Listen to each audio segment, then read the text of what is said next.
Whoop, almost forgot to go live on YouTube. You missed the first pack opening, YouTube. I maxed out on my things. I was in a rush. How was the camping trip? Camping trip was good. Kids all had fun.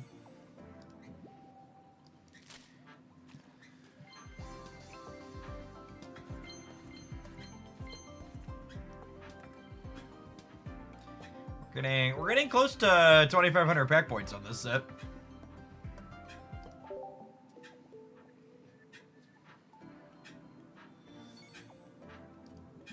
Lots of miles in the Nouveau Gold. No, we went tent camping with the Cub Scouts this weekend.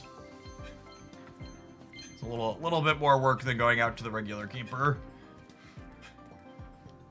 My wife and I help run a Cub Scout pack, so we had 9 or 10 families that all came out and camped together for 2 nights with tent camping. What are you spending pack points on with this one? I don't actually know yet. I'm gonna wait and see if we incidentally hit any other Pokemon or any other 2 stars while I'm waiting around, but I don't know if there's any that are particularly speaking to me. Yeah, Acerola. My heart says maybe Acerola, but I don't know that I'm gonna play much Mimikyu.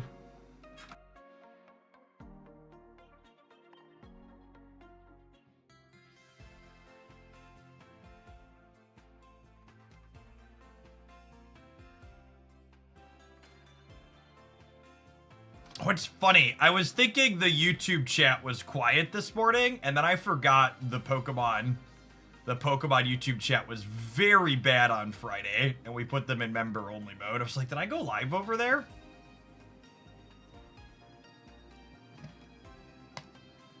Do I want to let YouTube chat play? Honestly, I probably don't. I don't know what it is, but the YouTube chat on the Pocket channel is really brutal compared to the Twitch chat.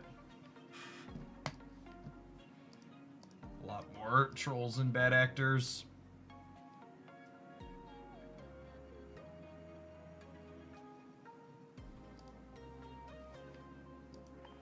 Hey, Irby Face, thank you for the 3/4 of a year. I appreciate that. Welcome back.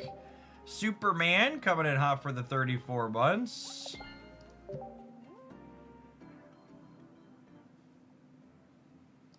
Morning, Jeff. I drove, spent 3 days in a convention center, and went 1-4 in my 1,000-person tournament. I thought you'd appreciate that. Been there, done that. Understand that one. Ooh, a low-end Grimer.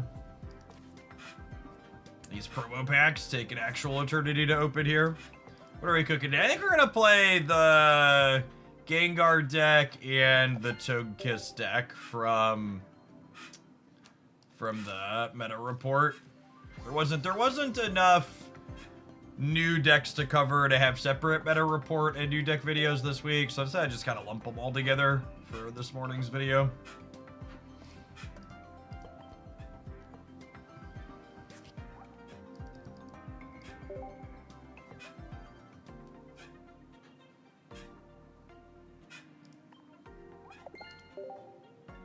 I think a big part of the Twitch chat versus YouTube chat dynamic is, like, my Twitch channel is really old and I've been curating and moderating it for over a decade, whereas, like, the Pocket channel is very new.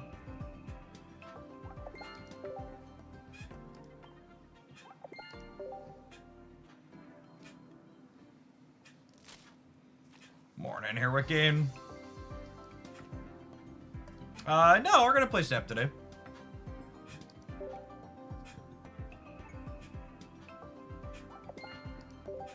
Yeah, I've been needing to get to things similar to the Took. Do I don't even need to open these right now? I'm probably not going to play with any of these cards, right? I don't think we're going to play with any of these now. What deck have you been using for the event? Skarmory plus the Mole Man, I think. If I recall correctly. Something with metal 1-pointers. Wins enough of the time to not get too annoyed. Had it do its auto battles over the weekend. Feel like people are sleeping on Magnezone Ori. I think that deck list has literally been a known deck since the first week of the format. And I think despite winning the biggest tournament this past weekend, it had a kind of middling performance overall. I think that deck list never beats the card Rampardos, and that card is plenty popular.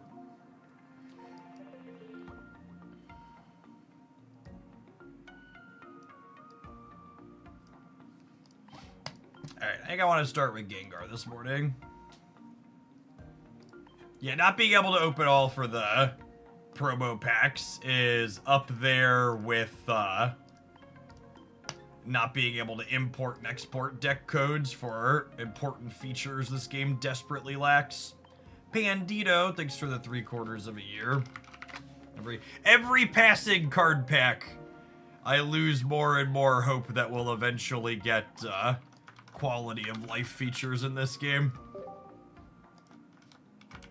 There's no H, right? Yeah, okay.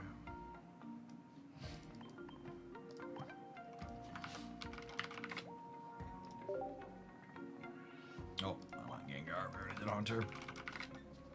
Do new packs drop this week? We should get a teaser for the new packs on... We should get a teaser for the new packs on Thursday or Friday, usually Thursday, based on historical, and then the new pack will be May 29th. Cody, thank you for the very generous tier 2, and for the over 6 years. Welcome back.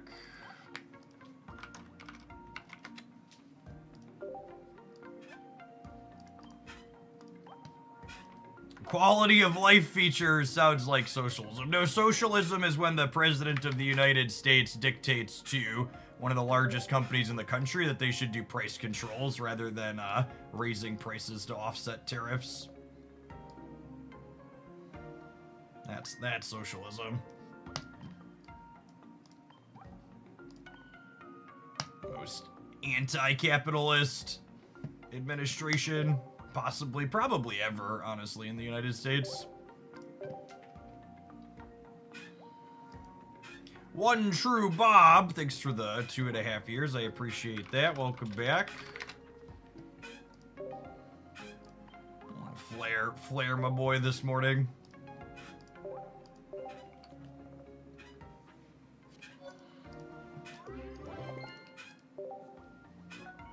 Ooh, I'm a sucker for the circles, chat. I'm gonna burn this dust and get to those shiny circles at the top. Fun facts, I think a lot of people don't know this. The order that your flares appear in on your card is different for different accounts. There's 3 different orders your flares can appear in, and which order your flares appear in is dictated by the first booster pack you choose at the start of the game. So if you chose Charizard, it's different than if you chose Mewtwo. It's different than if you chose Pikachu. You have the same 3 flares on every card, but which one is first versus third and second is different depending on which pack you picked. Yeah, a lot of people don't know that. It's very silly. I think it's a deeply silly little thing they threw in there. But yeah, there's three different paths for what your flare costs are.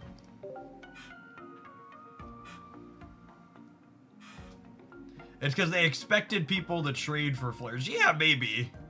I could definitely see that line of thinking.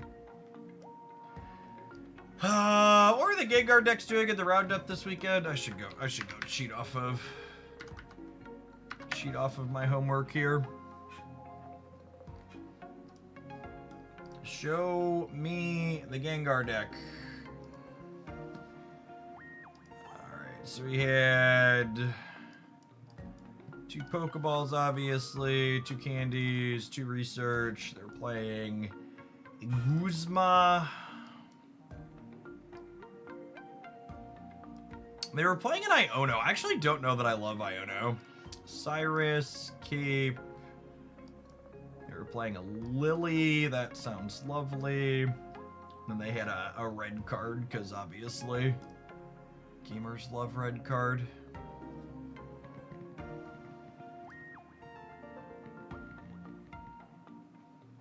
Oh, and they had a red card and they weren't playing a Haunter. Freaking video gamers. Okay, so we're definitely playing a Haunter. I think the people not playing stage 1s are silly greedy. They were playing a Giovanni. I don't hate that. I think I like communication better than Iono. In general, I've liked communication better than Iono in these rare candy decks.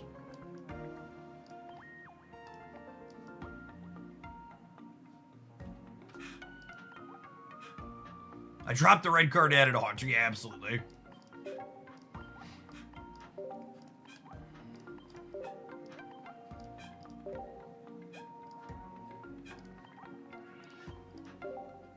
All right, let's start here.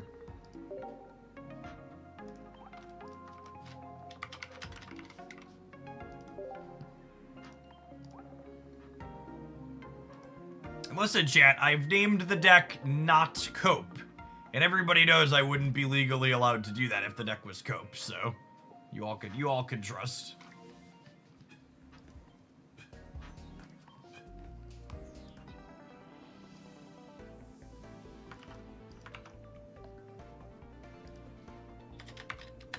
Just gotta dodge Archeus. Yeah, something like that. By the way, before we dive into the first game, I'd like to plug the pinned message on both the streams. I just pinned it up on the YouTube side. My longtime sponsor, Into the AM, who makes this wonderful shirt and all the shirts you see me modeling down here in this. They're one of their biggest sales of the summer, up to 70% off of stuff in their inventory, and I've got 8 $25 gift codes to give away to folks in the community as a part of that. So if you hop in the Discord server, there's a post in the announcements channel. I'm gonna pick 8 winners for those tonight. Gotta get some free codes for some quality clothes. Check them out.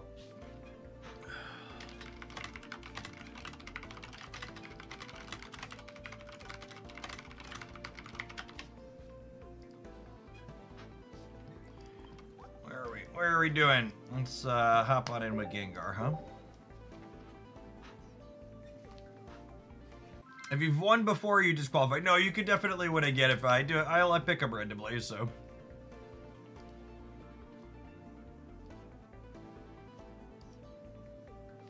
Yeah, I've worked with the AM for a while. We've done their giveaways for their codes before. Few years partnered with them.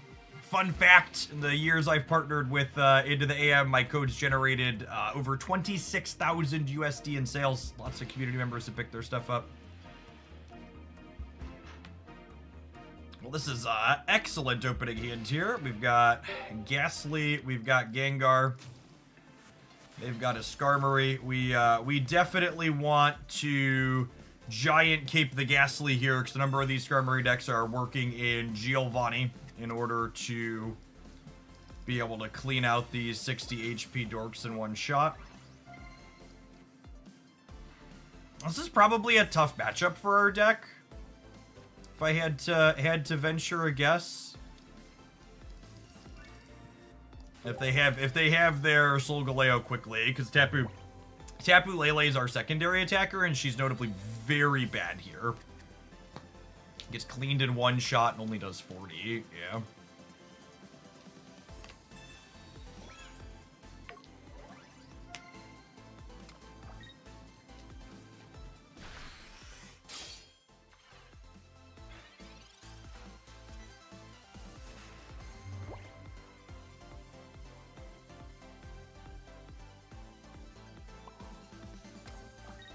I think I'm just chilling. I don't think I want to evolve this and burn my heal or anything. I'm just going to give him the point.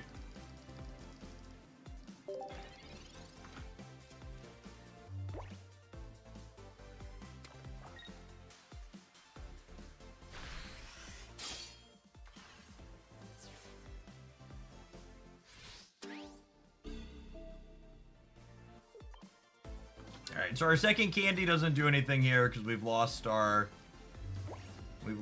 other Ghastly.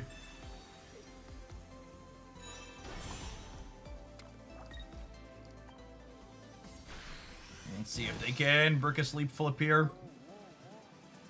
If they don't brick the sleep flip, we're going to need to use Lily to keep this alive. Oh, I didn't even think about that. That Solgaleo's ability gets past sleep as well. It totally does. And this is smart on their part. They are intentionally not putting this up because they want to be able to finish us when they do come up. So let's go ahead and heal this. Like I mentioned when this game started, I think this will probably be a bad matchup for us. The opponent's deck is not super popular and it's pretty underpowered compared to the other good decks of the metagame, so this is a bad matchup. You kind of just shrug and go to the next one. But with Gengar's sleep ability, they could just be 25% to break off here, right? If they don't have the other Solgaleo, we could sleep them twice and then run away with it from there.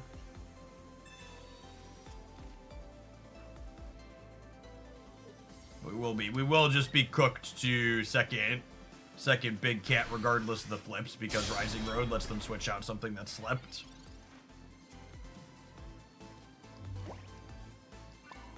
Although, actually, if they don't have healing, I only need them to brick once, yeah?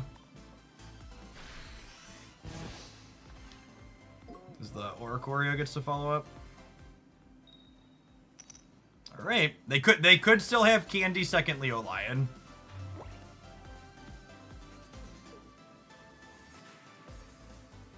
We'll end the game on the spot. That's pretty scary. Only 5 cards left in their deck.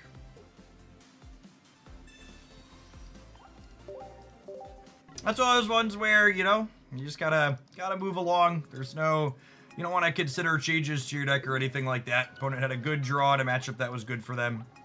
And there was a lot of that in this metagame. I think the rare candy has definitely made the game swingier. There's more decks that are competitive in this metagame, it feels like, compared to last season, but the play patterns of them revolve a lot around did they break their 3-card combo or not.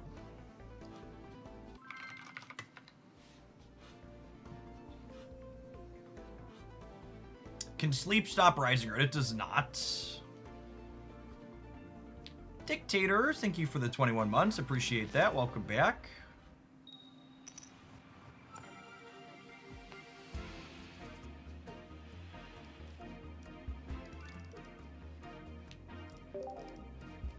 Reasonable start for us here. Ghastly into Haunter with first energy advantage. Water energy, that's one you don't see a lot of.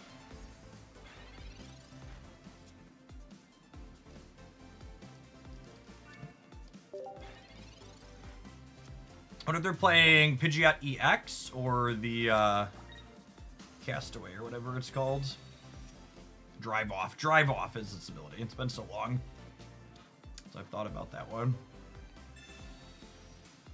I mean, my hand was only okay. Deal a Reno.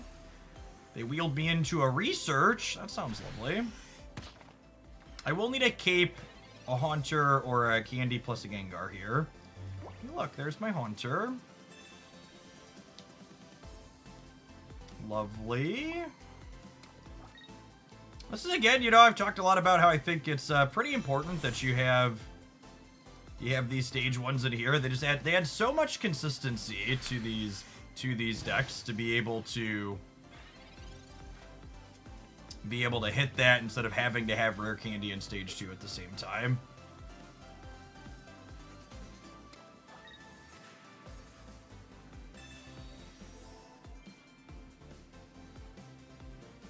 Alright, I mean, do you have your stage 1? You do not. Honestly, that's probably the whole game here.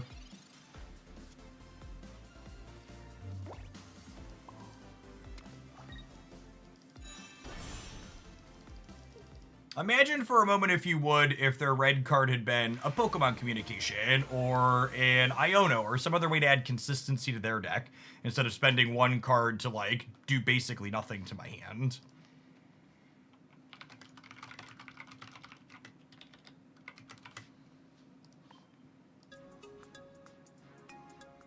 One of the things that was really interesting, I talked about this a little bit in the meta report this week, but for a really brief window, the Decidueye deck on the tournament platform, Limitless, sorry, I was blanking on its name. The tournament platform on Limitless had the Decidueye decks in 2 separate categories, where one of the groupings had Dartrix, the stage 1 for Decidueye, and the other one did not. And as an interesting performance metric, the builds that had Dartrix were up over 200% between their starting and top performing distributions, whereas the build without Dartrix was only up 30%. So it wasn't underperforming, it was still converting higher than it was entered with, but it was converting at a significantly lower rate than the ones that had it. And I think it's so interesting to me that we as a community had all like acknowledged the reality that like stage 2 Pokemon weren't consistent enough before Rare Candy.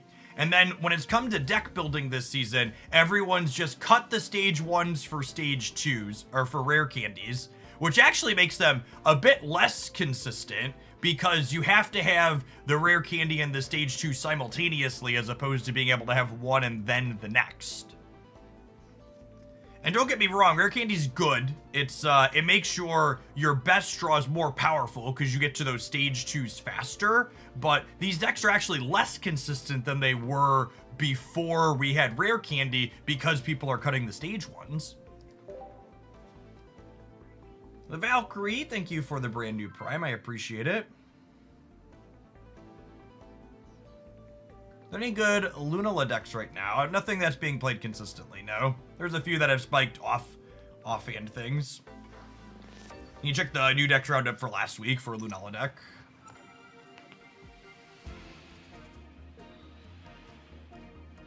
Tapu versus Fire Energy is usually not terrible. If they're, well, it's not great against Incineroar. I would say usually they are a Charizard deck is the most popular fire deck at the moment.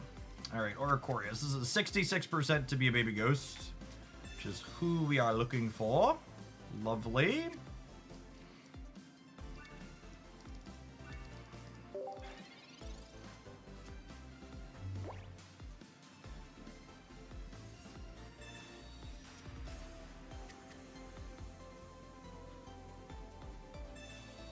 Is there a variety of decks in Ultra or Masters, or is it Dark Tina all the way? I think there's been a great amount of variety this season.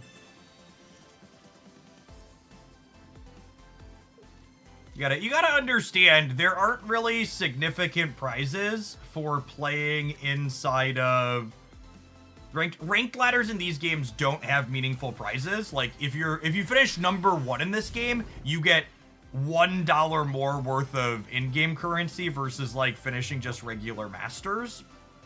So there's not a strong incentive to just sit there and no life the best deck, because you're not winning that much more. So I think we still put this energy here because we have the candy, and if we top deck the Gengar next turn or the communication into it, we could find our way around. I kind of play this other Tapu Lele out. I don't think I want to energy arrow them. Maybe I'm supposed to, because I guess the Incineroar doesn't kill us, right? So I'm supposed to spend that energy to get like 40 points of damage marked, or 60 possibly.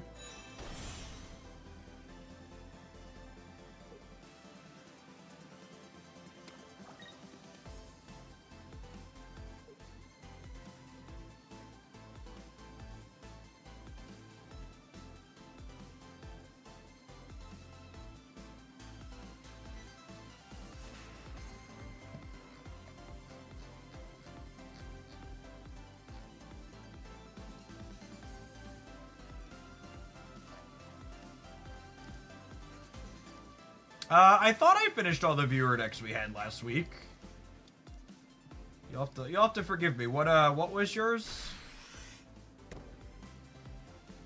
My filters don't appear to be working. Did they really just do that? They must have a bunch of healing here, huh?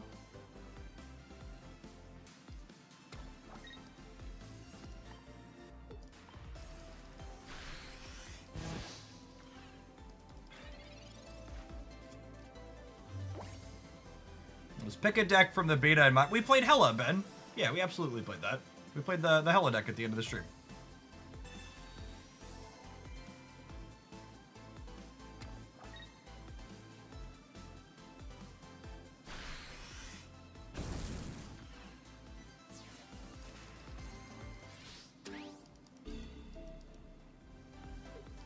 They have double Lily. They might. And if they have double Lily, we could find Gengar and still have a shot here. Like so.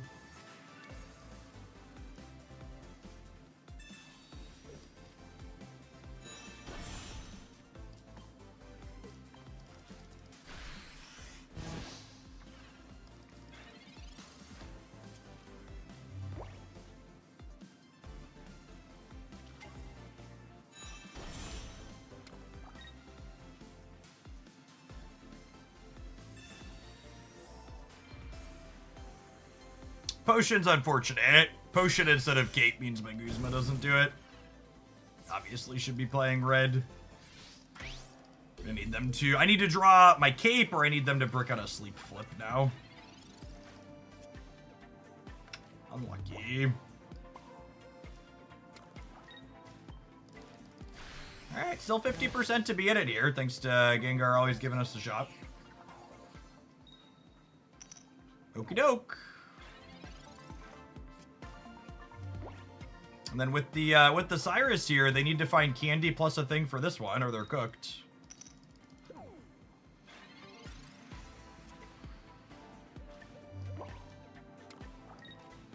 With like one well done Charizard here.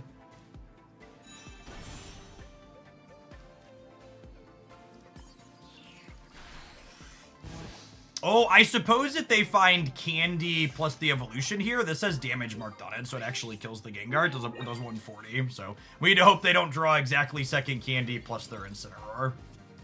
There's only 5 cards left in their deck.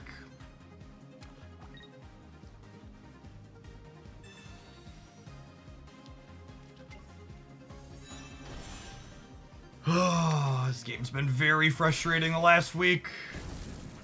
Just been endless amounts of this. They had 0 cards in hand and then hit runner.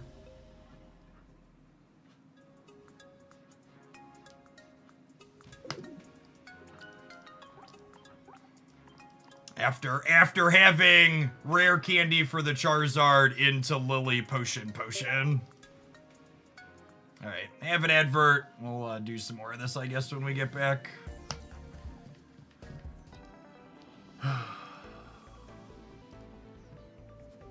I don't know, chat. I think I'm leaning towards we might not get to Masters this season. It's one of those, I don't really have a quantifiable. I think by the numbers, the metagame seems like there's a lot of decks you can play, but I feel like I've been struggling to find joy in games of Pokemon Pocket. Which is part of what I was worried about, like, I've talked about how I think rare candy was necessary because they power crept everything so hard, but it's also just like a virtue of like why power creep is so bad. It feels the higher power level has not led to better gameplay for me, I don't think.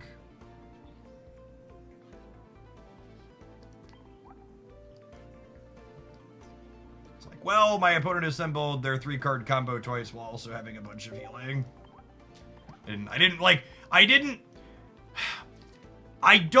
don't leave my games of Pokemon Pocket feeling like I had choices that mattered a lot of the time. And that's really what I look for. I think that's the way I articulate what I'm looking for is I like most of my games of Pocket, I felt like that. Like I don't like I leave the game and I'm like, well, they had their rare candy twice and they had triple healing and I died because of it. There's not like, oh, I could make this different percentage play or should be thinking about this differently or this, that, or the other.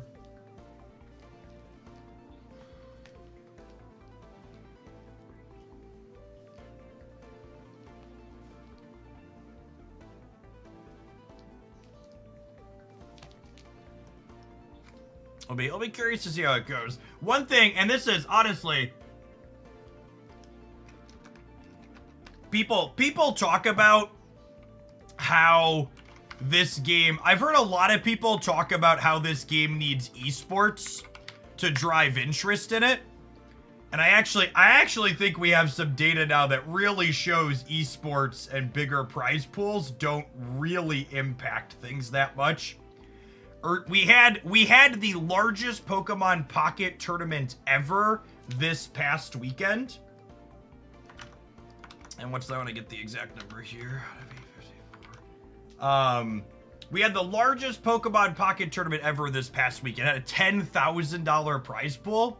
And the viewer count for the main coverage of that was less than 20% better than just the normal weekly $400 tournaments that happened. And I've talked about that a lot in the past. I think people who really care about that esports style stuff like overvalue how much that type of stuff actually matters.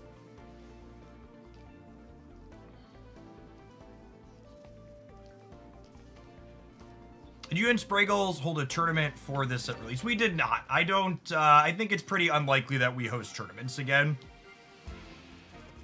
The first tournament was a success from a back-end perspective because we had 3 sponsors for it. And then literally all 3 of the sponsors were like, sorry, Jeff, we just didn't see a return on sponsoring your tournament despite it having incredible numbers, so we can't sponsor another one. And then I lost money running the second one once I had to pay for staff.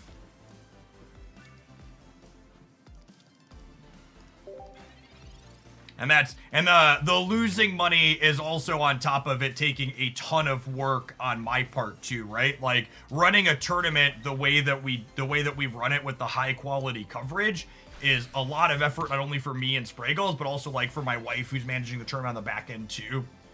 So we like put a lot of work in to get a worse result.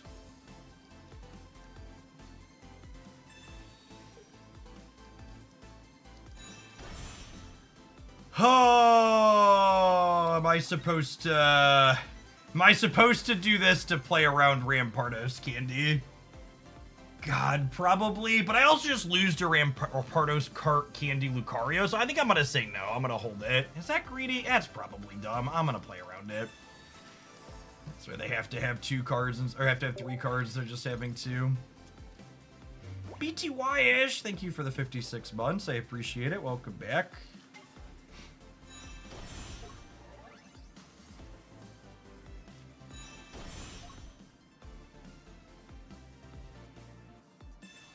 Yes, the number of people playing in the tournament increased a significant amount with the higher prize pool, and that tracks. But esports style stuff doesn't really, like, in order for esports stuff to be successful, you have to have coverage be successful. And if you take your prize pool and make it 20x your previous prize pool, and your viewership only goes up 20% when you 20x your prize pool, like, that's not remotely sustainable or a good return from the esports side of it, right? Because the player count going up 3-fold when the entry fee was $0 doesn't translate to anything, right? Like, it would be one thing if, like, you had this big tournament and you hosted it and you collected entry fees to fund the tournament. But, like, when the funding for the tournament is wholly based on the coverage, the numbers of the coverage are the thing that actually matter.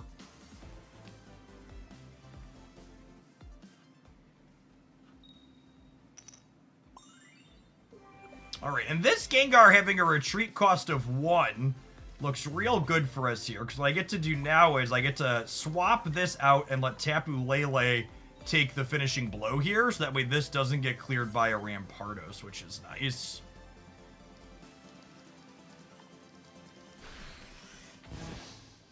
Charge a small entry fee. So, to date, all of the pocket tournaments that have had entry fees have had basically no people play in them. And those are even pretty nominal. Like, when we were having free tournaments with thousands of players, there would be, like, tournaments having, like, a $2 entry fee, and they'd have, like, 30 people enter them if you were lucky.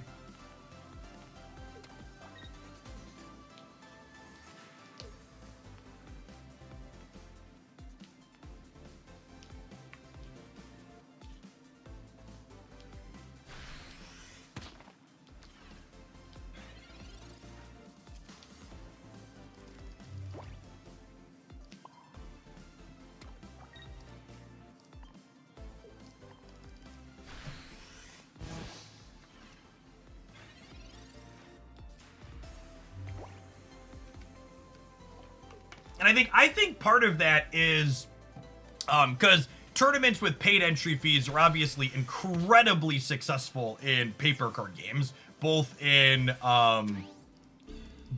Magic the Gathering and paper Pokemon has incredibly successful tournaments with large amounts of people entering them. And a big part of the reason why paper Pokemon tournaments and paper Magic the Gathering tournaments have so many people willing to pay to enter them is because those people aren't paying just to enter a tournament.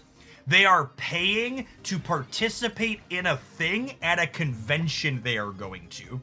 They are paying money to have an experience, and paying money to 0-2 or 1-3 drop an online tournament is not an experience people want to pay money for.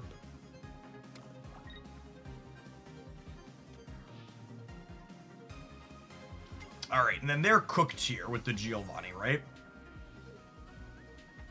Need a caper. They're gone with the Gengar.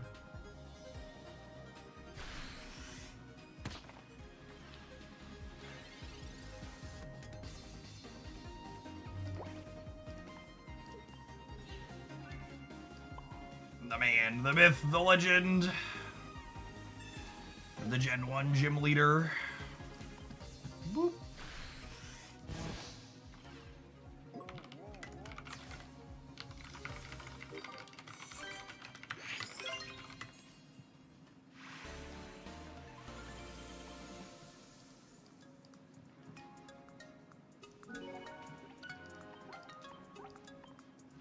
All of the deck lists in things like my meta report and other roundups, I want to make it very clear that they are not my preferred deck lists. They are card for card sample deck lists from tournaments.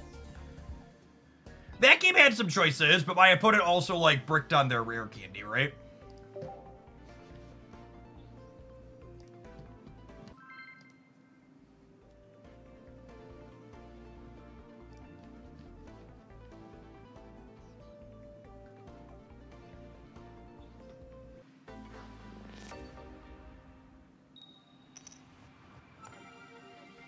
How many points do you gain on a win versus a loss? In the Ultra rank where we are currently playing, you get 10 points for a win and 7 points for a loss. Takes 400 or 500 games on average to climb back up with a relatively average win rate.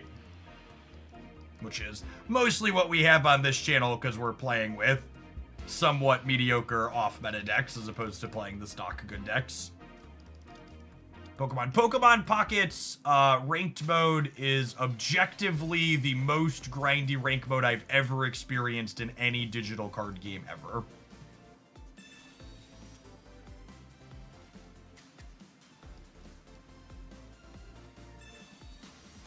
You've never played another card game that had a ranked mode. I had a ranked mode more grindy than this one. Hey, Rubik, thank you for the membership on the YouTube side. Appreciate that. Those bits of direct support are a big part of why this is able to be my job. Thanks for keeping me around.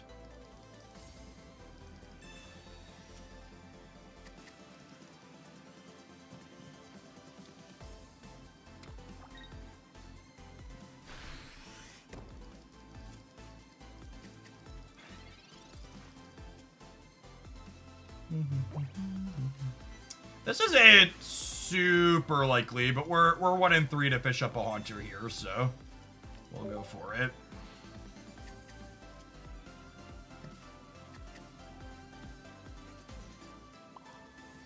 I'm gonna put a cape on here so we don't lose this to Candy Meowth.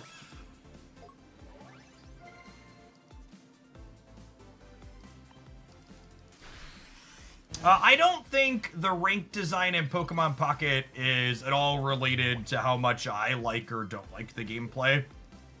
I've been playing these types of games for a long time, and while I wanted Masters in the first season, I really don't care about how our points go up or down. I care more about the quality of gameplay and whether or not it feels like I have choices in the games that I'm playing. If I don't hit Masters this season, believe it or not, I'm going to survive not getting an extra $1 worth of in-game currency.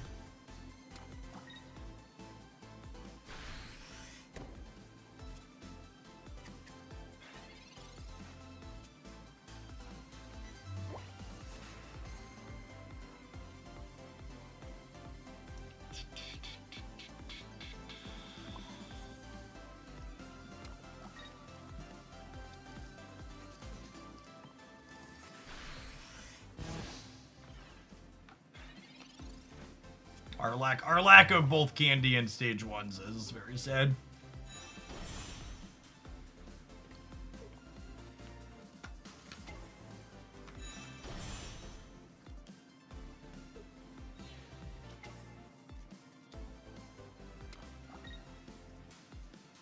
I don't think it's remotely unreasonable to feel bad that you can't experiment with X in Pokemon Pocket without being punished. It's a very, very reasonable human thing to feel.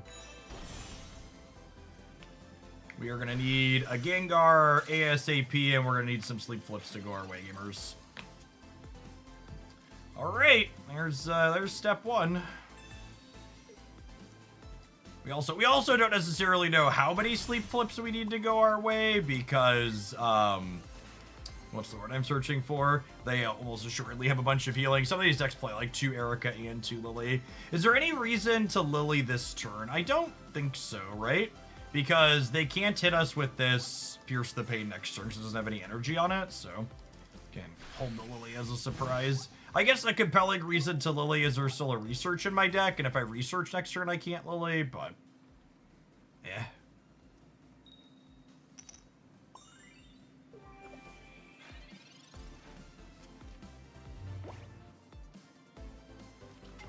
Jeff, $1 is 100 cents. Have you thought about that? That's just true. That's just the facts.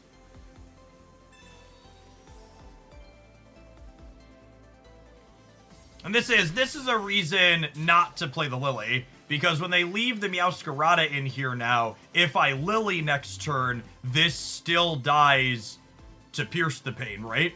So there's not really a reason for me to Lily now, because I'm gonna die to their thing regardless. I'm gonna burn this for no value because they're a red card deck potentially. Mattis, thanks for the 19 months. If they brick this sleep flip, we live for a turn, which would be nice. I would bet this matchup's not good for this deck either, which is probably a reason not to play it. I bet Togekiss is better in this type of matchup because you can ramp up and hit harder and get through their healing.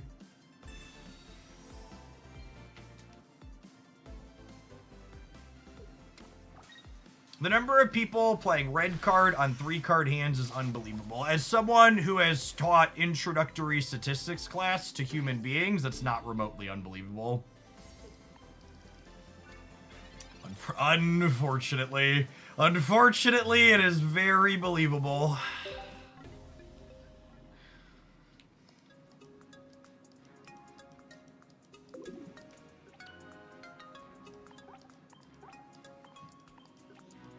I'm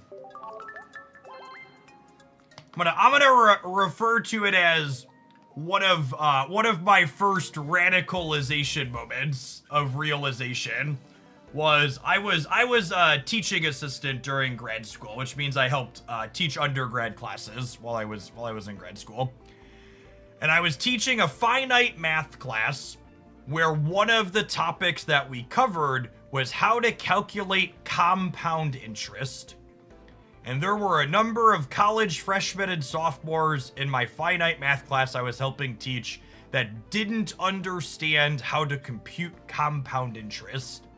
And that was one of those big wake-up moments for me, like, oh, these people have student loans, and they've signed contracts that they have no idea. They've been told by the people that they trust that they're supposed to go to school or they're gonna be a failure and they need to do this to get a good job, and they have no idea what they've agreed to.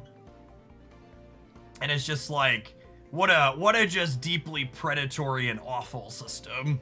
That was my big, we should get rid of all the student loans moment. These people, most of these kids were essentially scammed by a combination of the system and people they trusted. Like we tell these kids you're not responsible enough to drink alcohol, but also you can take out 6 figures worth of student loans. Like, it's not right. Nor in the Weary, thank you for the 2 years of support. I appreciate the Prime. Welcome back.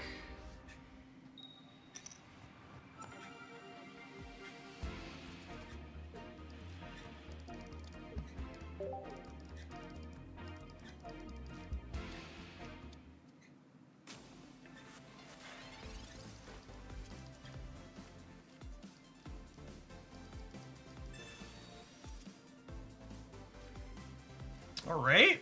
We've got some of our friends for the time being. Oh, Ghastly's broken, chat. It wins the mirror 100% of the time.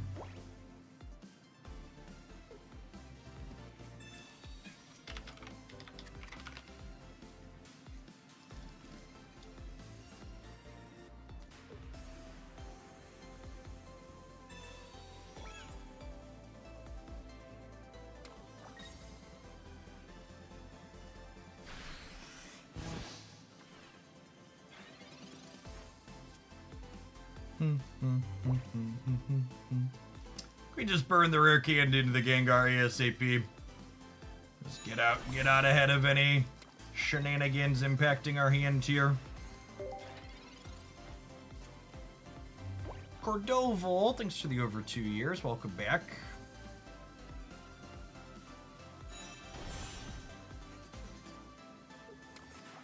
Our opponent is so smart and thin playing stage 1 Pokemon in their deck. Making good decisions is cheating, chat.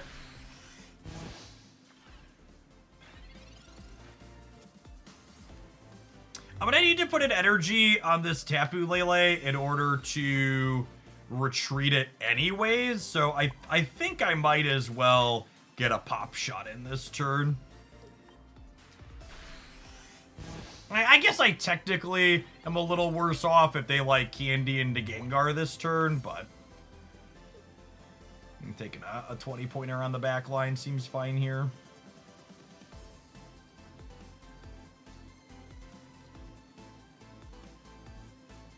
The 20-pointer on the back line means that if they don't evolve the back one this turn, I can Cyrus it up and clean it out.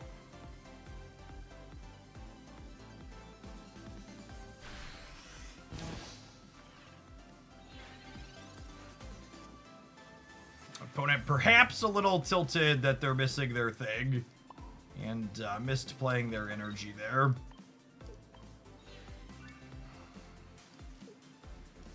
Am I supposed to communicate looking for my basic? Probably. And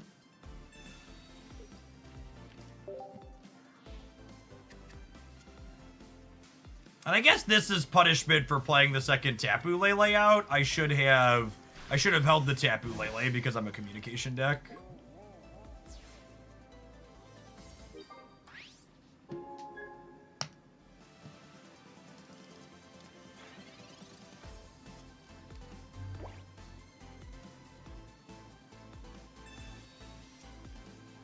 So this game is likely going to come down to the Gengars. So I think the play here is if they're going to hit us with the Oricorio for 80, right? And then I think I pivot to the Tapu Lele and try and murder this Ghastly in their back line. Because that's the effect that's going to really matter here, I think. I suppose there's a world where they put their Tapu Lele up and kill my Gengar, though. Maybe I am just supposed to make them have it. That's so close. The problem is if they hit their Gengar Candy this turn, I don't know that we can win the game. I guess I could put the cape on here. Oh, them getting slept with the cape is actually, I think that's really good for us, yeah? Because now I get to retreat and take this knockout with Tapu, and then my Gengar doesn't die on the backswing unless they have, like, a Cyrus.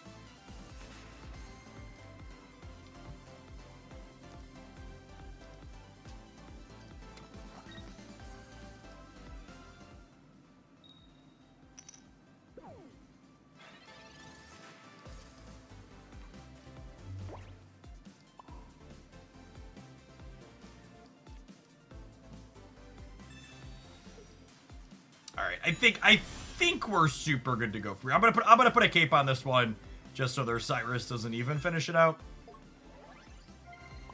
But I think I am still gonna take the finishing hit with this. I have plenty of energy to go around because we just have so much energy on so many different things.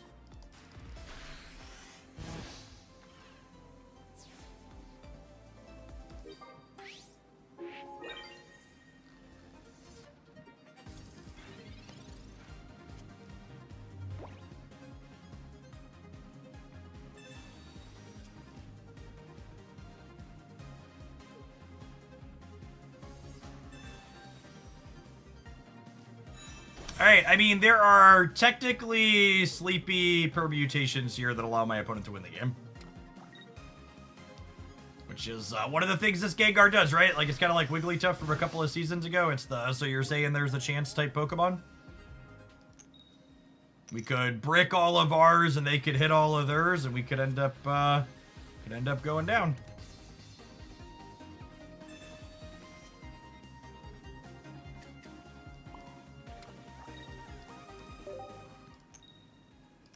Oh, Tapu, you should have stayed asleep for this next part, bud.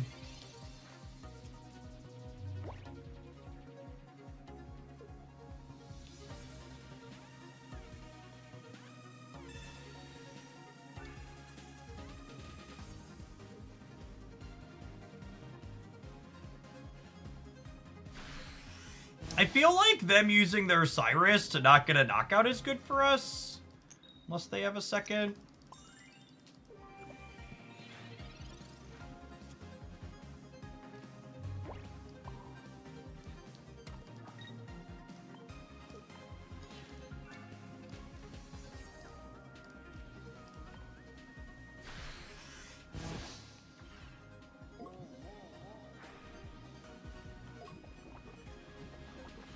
Oh, they could clear it with Guzma. Yeah, I should use my Lily because of Guzma. That's a good call.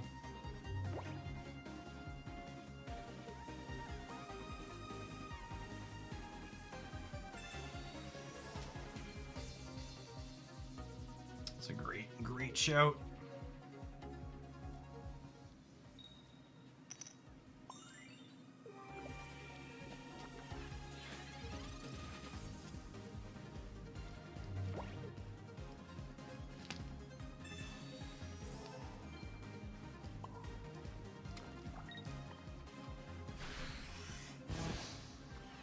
And remember, they can't just wake up here. They need to wake up and have a way to not die to the follow-up Gengar. So there's step one for them. But I have a 70-pointer ready to go. Like, did they have room to fit like a second Lillian here? All right, they fit a second Lillian. How do they live long enough for you though? Because with the Giovanni and the Oricorio, I actually, with the Giovanni, they're on 0 points here too through all of this. Is the other thing to call out here.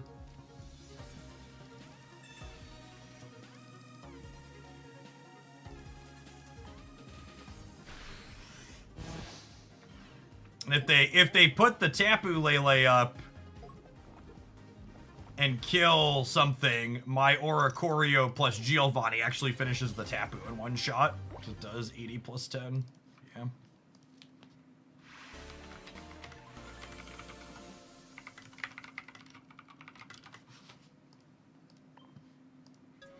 The all 1-point decks versus each other tend to have interesting gameplay a lot of the time. A lot more choices. Rush my EX decks. A lot less compelling in terms of how dynamic the games are.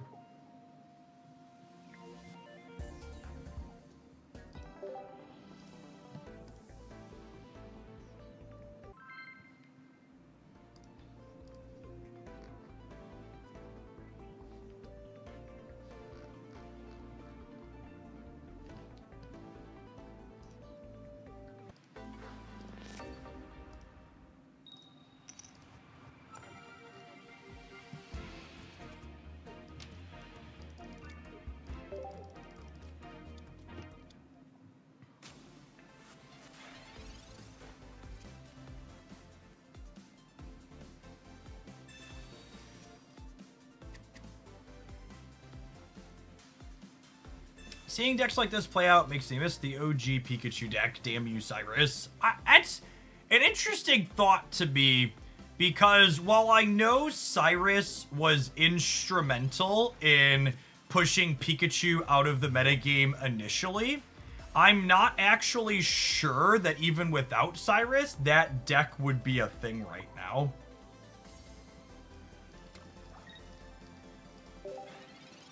I think there's a very real chance that even without Cyrus as a consideration, the basic EX power creep on things like Arceus and others would have probably pushed it out still.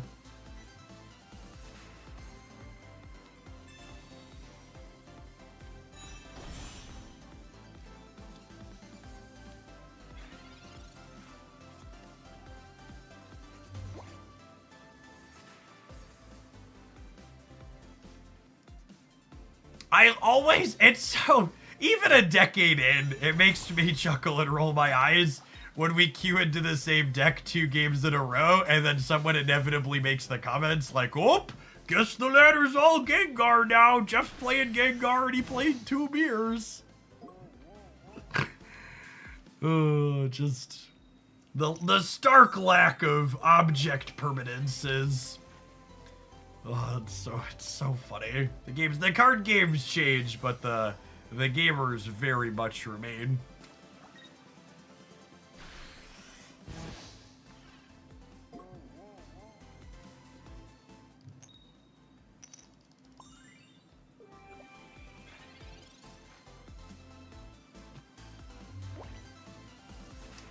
Great. Let's swap out the old Haunter here, looking for another basic.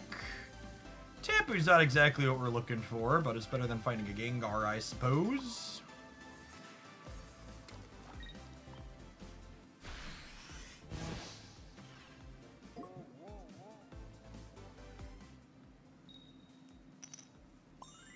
Ah, yes. Classic Gengar.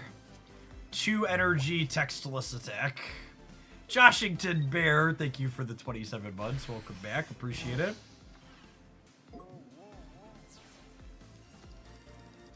I might have to do with something people trying to... I think, yes, that's exactly what it is, right? Like, has nothing to do with anything being rigged. It's like always the big chuckle when people would be like, ugh, they'd comment on a video that has like tens of thousands of views on it. Like, ugh, I can't believe I queued into a bunch of mirrors with this deck that I just copied from a content creator. The matchmaking's so rigged. It's like, or other people saw the deck list like you did and wanted to try it. It's one of those 2 things. We'll never be able to tell the difference, really.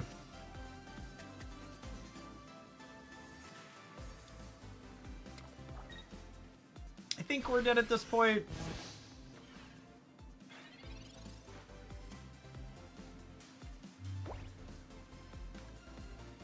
I guess we make them have the Cyrus. I don't even have to have the Cyrus. I just have the Tapu Lele.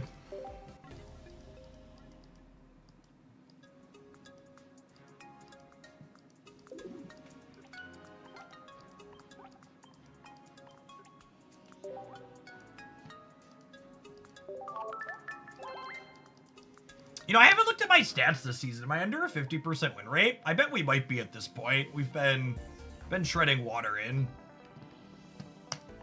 here for a while. Yeah, 48%. It's tough sled not playing the good decks this season. I think we spent 3 sessions stuck in Ultra 4 trying to play off meta things.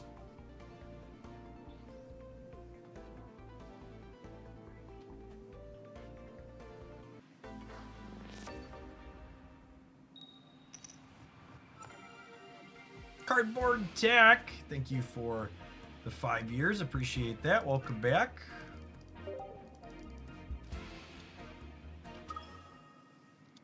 Looks like Carnivine Arceus. Them starting on Arceus is definitely not ideal for them. Arceus existing is definitely not ideal for us.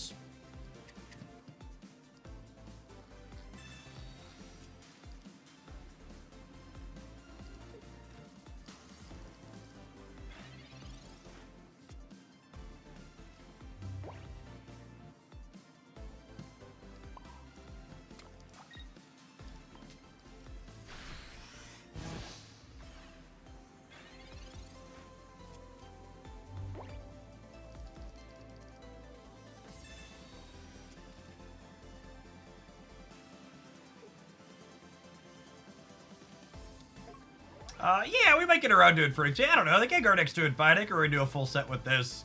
And I think we might try Togekiss after. get to Infernape tomorrow.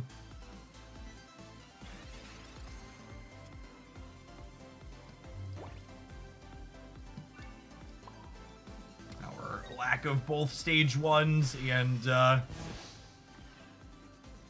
and Candy's big sad here.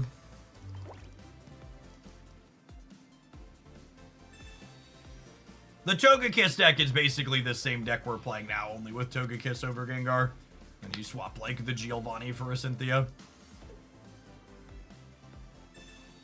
Leave! That's cheating. You're not allowed to play cards that give you realignment deficiency. Alright, if we find a Candy, we can still get him, because we have Geo here, but without Candy, we're likely dead. Do we know a date on the trading revamp? They said before the end of the year or something silly like that. It's gonna be a while.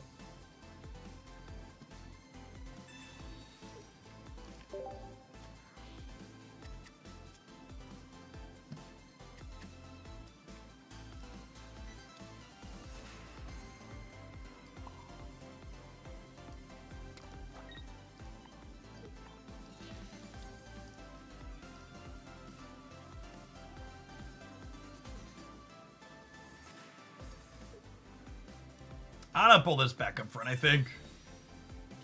Just try and buy time. I'm gonna hit this for damage as well, but if they want to pull this back out, I want them to pay the price to do it.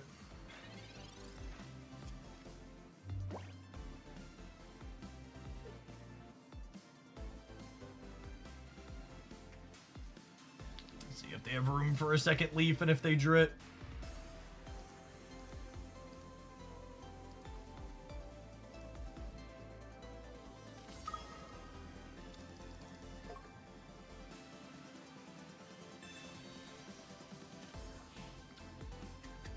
Mixed feelings on that.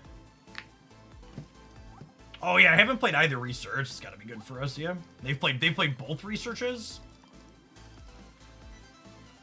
It's crazy how far behind you feel in games like this when your opponent has research and you don't. I just see so many more cards.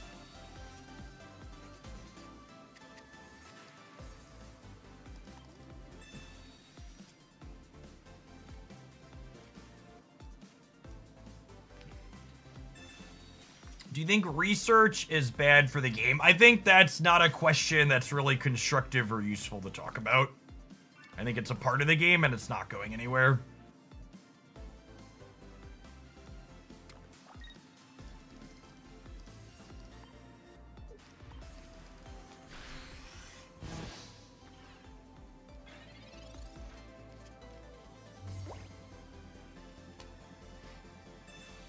I think Pokemon Pocket is very clearly designed to be balanced as a game that has research in mind in every deck.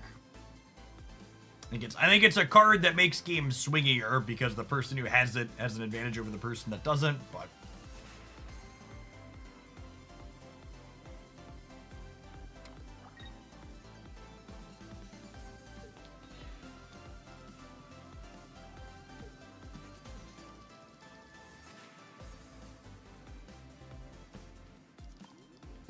alright, 2 candies and 7 cards with the research here.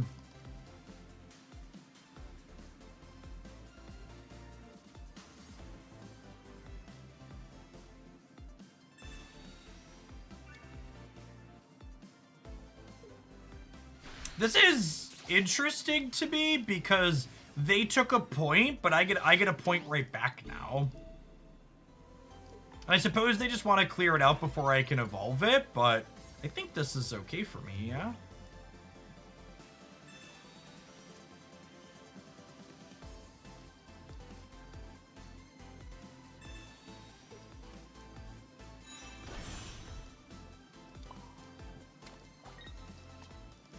I actually don't have another copy of Cyrus in my deck, so I'm not going to be able to fish this Archeus back up.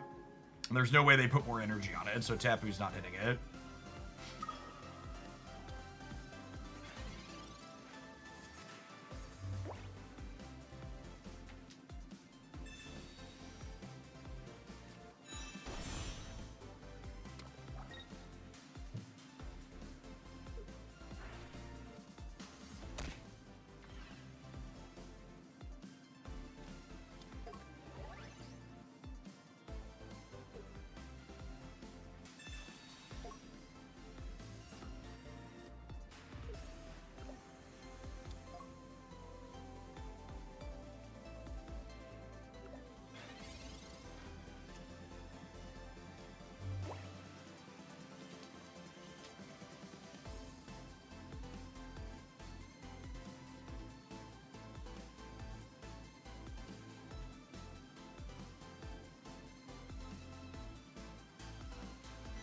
This gives me a sleep flip now, yeah?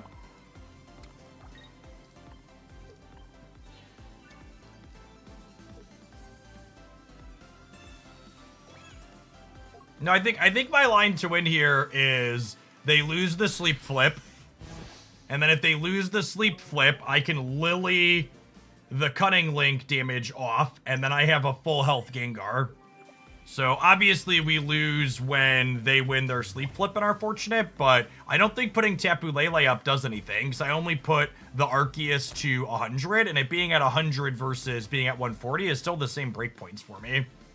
And even with the KPR, we're dead because they have 160, so they can Cunning Link while asleep, but if they stay asleep, they can't retreat. And because I have Lily, if they lose the sleep flip, I Lily the Cunning Link damage off and take the knockout point, and then my Gengar survives an Arceus hit. And then once the Gengar survives the Arceus hit, I can hit the Arceus for 70, which means the Oricorio can finish it in the back line. So and again, that's how you want to be playing through Pokemon Pocket. You want to be thinking out multiple turns in advance. So my line that I took that game leads to a potential win. Was that like 5 turns down the line? Is the back and forth? And step 1 in that requires a sleep flip to go my way, but there's a permutation where if a sleep flip goes my way, I can actually win the game. And the goal, obviously, is to try and have the smallest number of coin flips possible that you need to win. You want your lines to be as sure things as frequently as you can. But Pocket's got a lot of baked-in variance, right? You need to have those coins happen so that way games aren't deterministic too early. You don't want to... If Pokemon Pocket on... One of the reasons why coins are important to Pokemon Pocket is because without coins on abilities like Gengar, you'd have a lot of games where, like, on turn 2 or turn 3, you'd effectively have, okay, this is checkmate in 5, and there's no way to get out of it just because there's no variance involved. And the coins from abilities like Gengar and Misty and Executor and stuff make it so there's lots of decisions you have to think about because there's not a guaranteed outcome.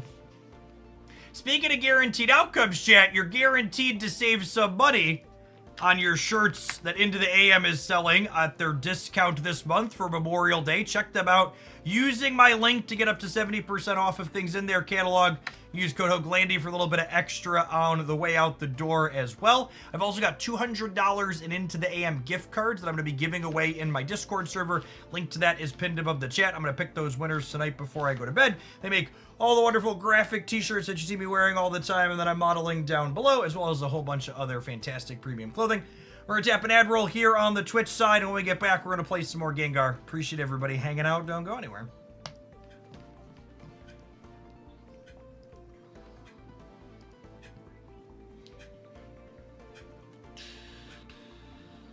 We peddling.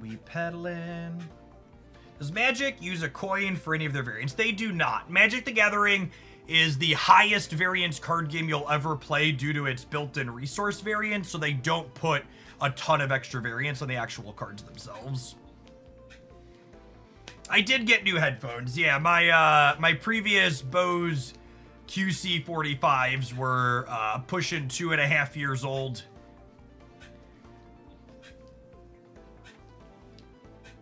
Felt it was time to rotate them out. I also kind of wanted a separate headset for walking around with this summer instead of pulling it off my PC, so I got their newer model for my computer. I'm gonna use the old ones for walking around with.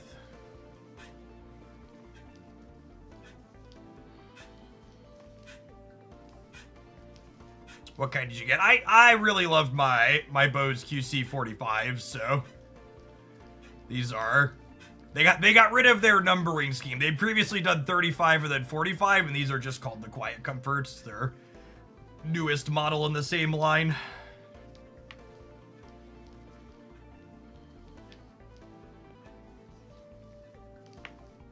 But good battery life, good sound quality. The old ones still work all right after 2.5 years.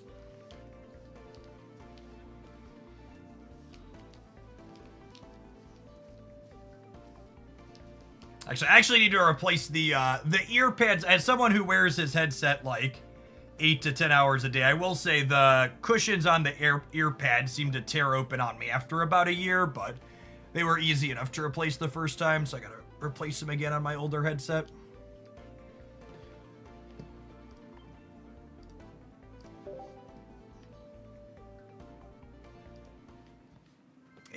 Syllabi, thank you for the 2.5 years. Appreciate you dropping the Prime off again. Good morning, good morning.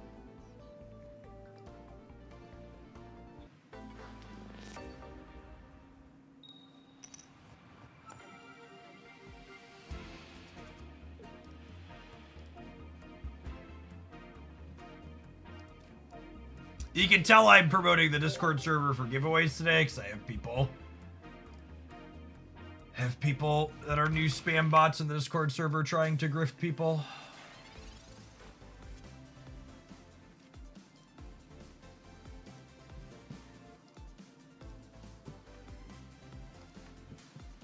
I saw your post silence and banned them.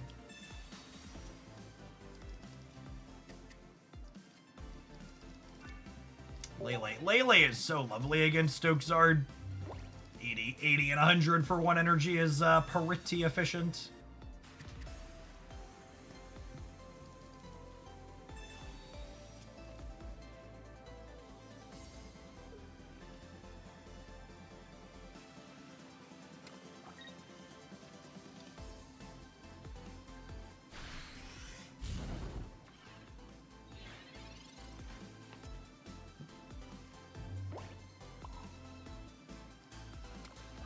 Oh, that's cute. The Ember means I don't hit them this turn for anything.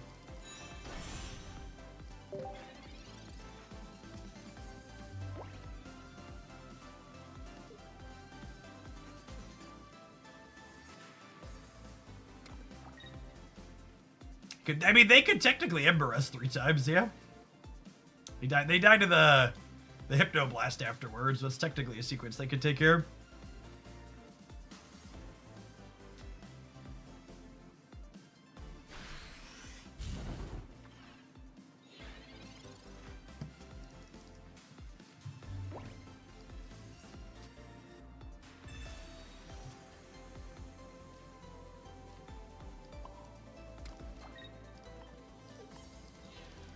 Swap this out, so knocking this out with that line isn't an option for them.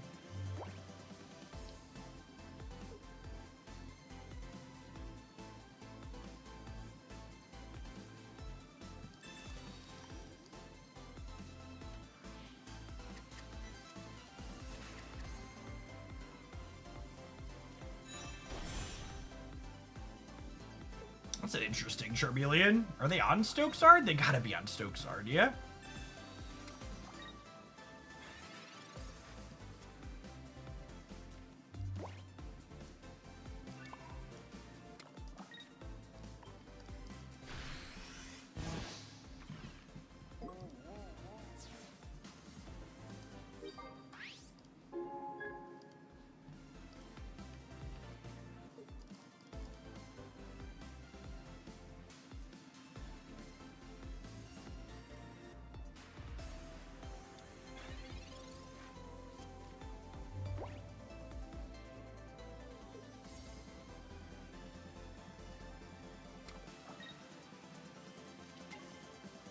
Yep, confirmed stoking.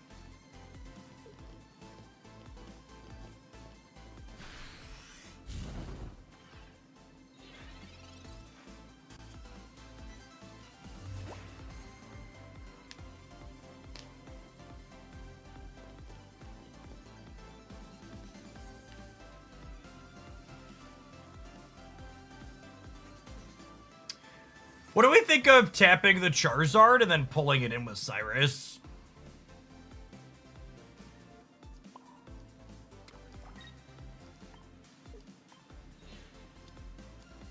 I think I'm into it.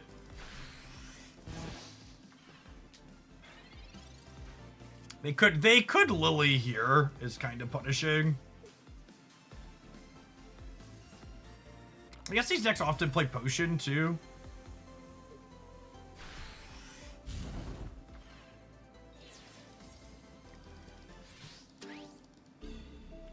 This is a tough one. I feel like that could be wrong. It's working out for us, but I'm not sure that it's right, even though it's working out for us.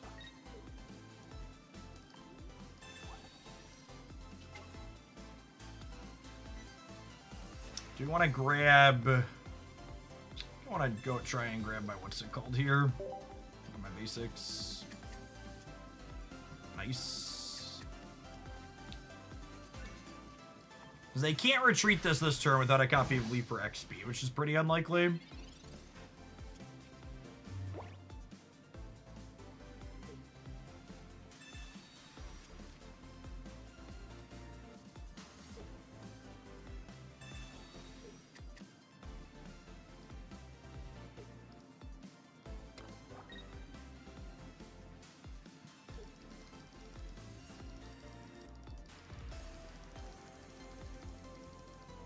If they don't have healing, they're dead to the Giovanni.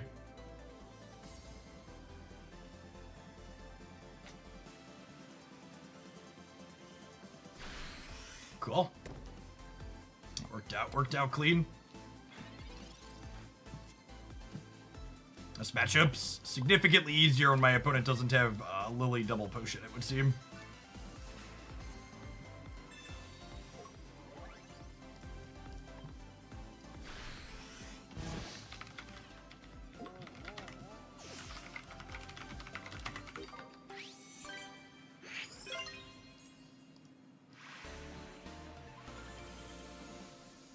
What deck won the 10K this weekend? It was Oricorio Magnezone is the thing that ultimately spiked.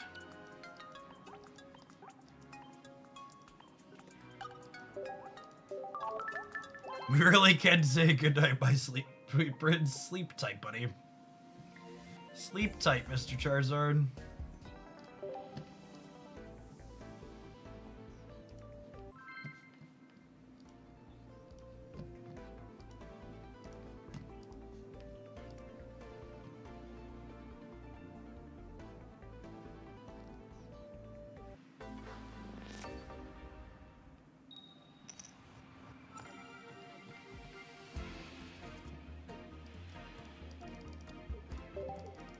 Psychic Energy, Gengar Mirror, or Tina? Tina! Tapu loves Tina, chat.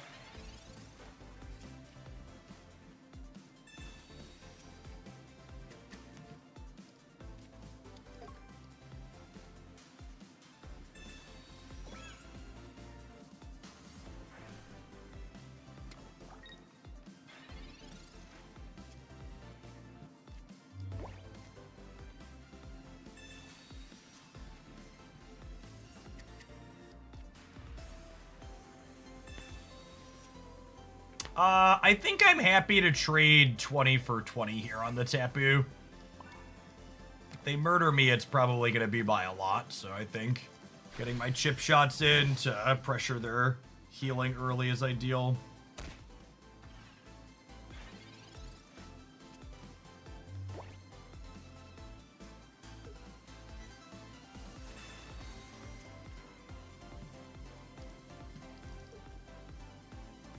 Which pack is Shiny Haunter? It's in the latest one.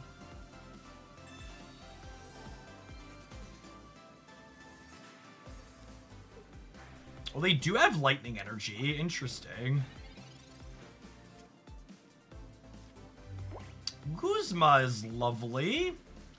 Means I can continue murdering this. I was going to hem and haw a little bit over whether or not I wanted to hit the Oricorio or the Tina. With the knocking the Rocky helmet off, we don't even gotta think about it. We just get to go ahead and do this.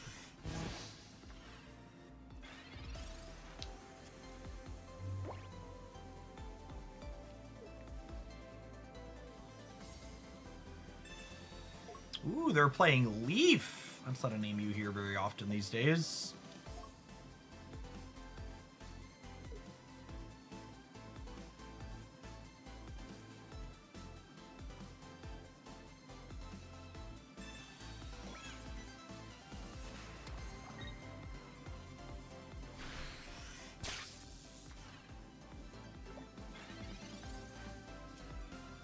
Haunter would be such a good draw. Sorry, Gengar, whatever the big one is. You know, the one for this guy.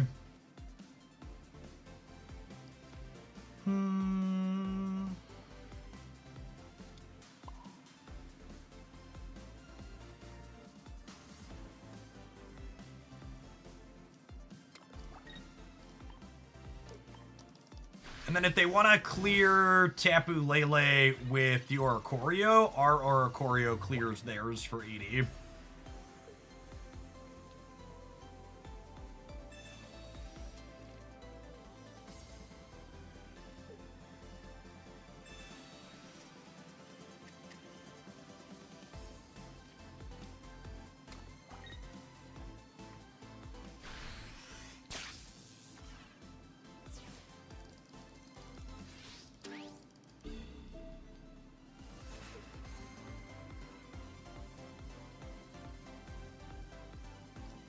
I want to put Oricorio up here just because there's a chance we get buried next turn.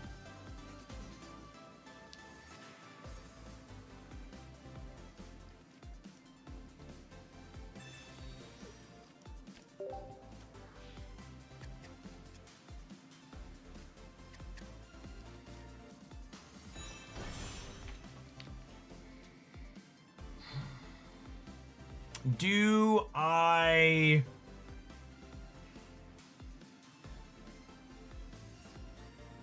It's so close. I think I'm supposed to switch to Gengar and take the knockout with it, so that way they don't get their second point if they have Berry.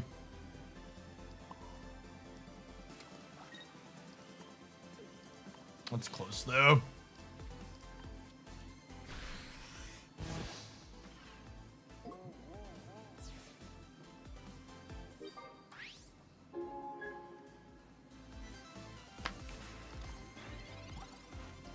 One Cyrus and 7 cards here that can fish up this Giratina on demand.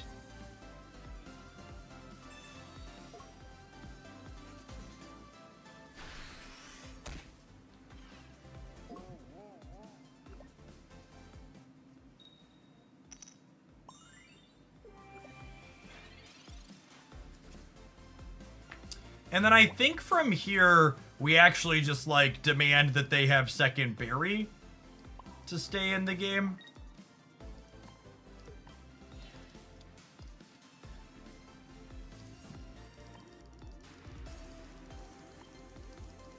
And actually, I could just keep this too, yeah? This demands they have healing, not just berry.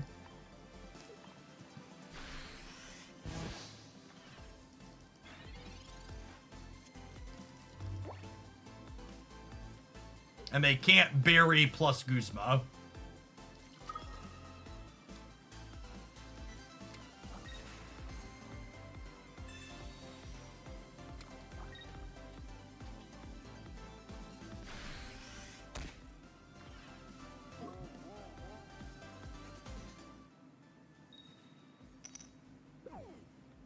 Wow. Thank goodness. Come here. Come here!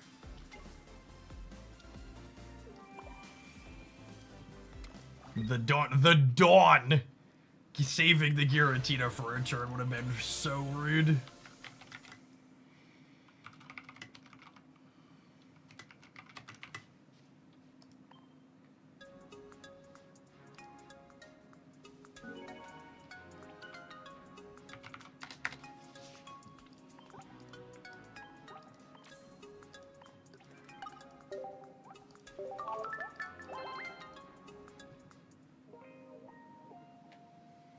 Dawn there is kind of like a third berry. Yeah, in a way. With Tina in the backline, for sure.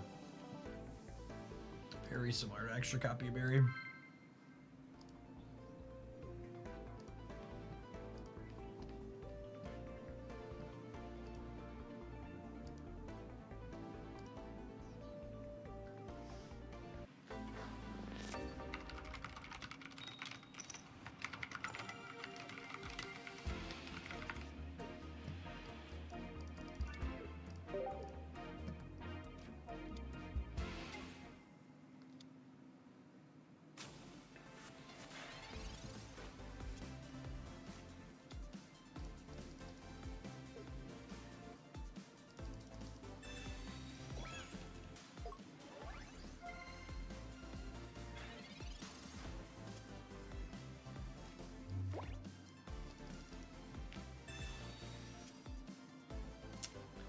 This is another matchup where Tapu leaves a bit to be desired.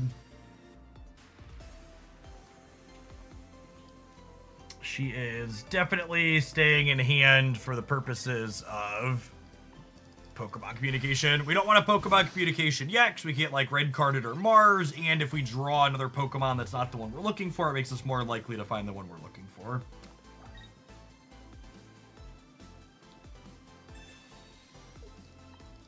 Tempo Sabrina, yeah. Looking to draw Giovanni and then communicate into Haunter here for the punish.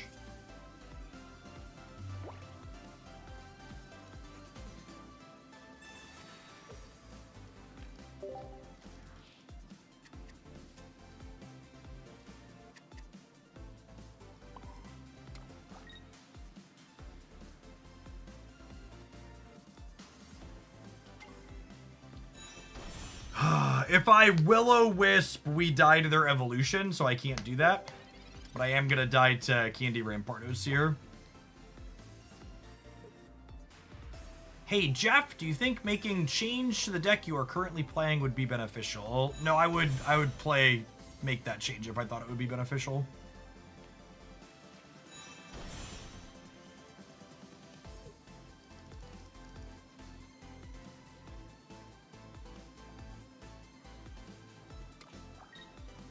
Could technically draw a rare candy here still, but probably dead because they have it and we don't.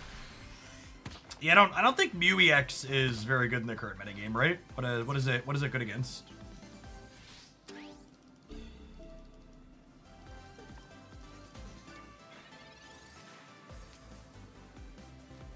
Oh, we're halfway there. Oh, Gengar and a chair, take my hand, we'll make it, I swear. Do do.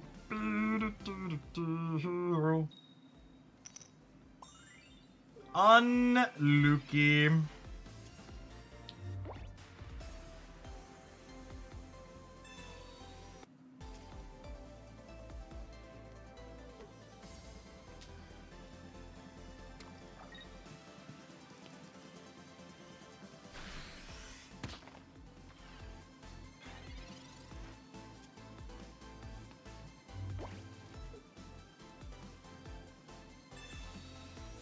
Alright, so if they don't have another basic here, the Giovanni means we get it. Ah, ha, ha, ha, staying alive, staying alive. Ah, ha, ha, ha, staying alive. Doo-doo-doo. Hit me! Hit me! Yeah, we're not dead on board.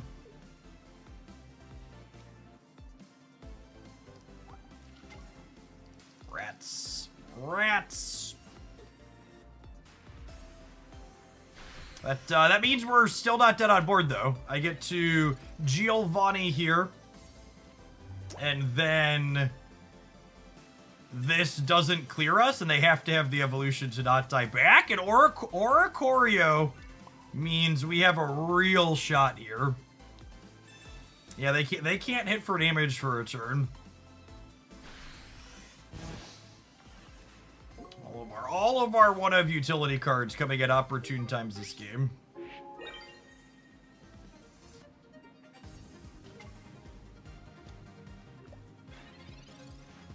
I'd like to dedicate that Giovanni to all of the gamers who have suggested I should cut him this morning.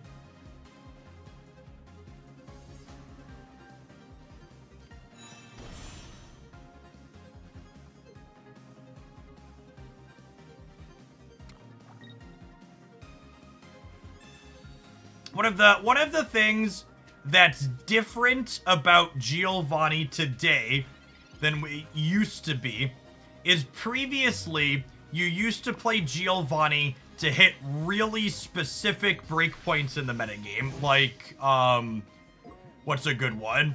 When you had Tauros that dealt 120 to clear a Celebi for 130, Geo was good for that. But in the current Pokemon Pocket environment, there's so many capes and potions and lilies and Ericas, that Giovanni in a deck like this isn't really played for those very specific, this clears these things in 1 or 2 hits, so much as it's just like, there's so many chip shop points that add up with things like Tapu and the healing and our deal 70s that you're incidentally going to find value from these deal 10s. And the kind of dynamic of where and why the card is good has changed a bit as Pocket's card pool has evolved.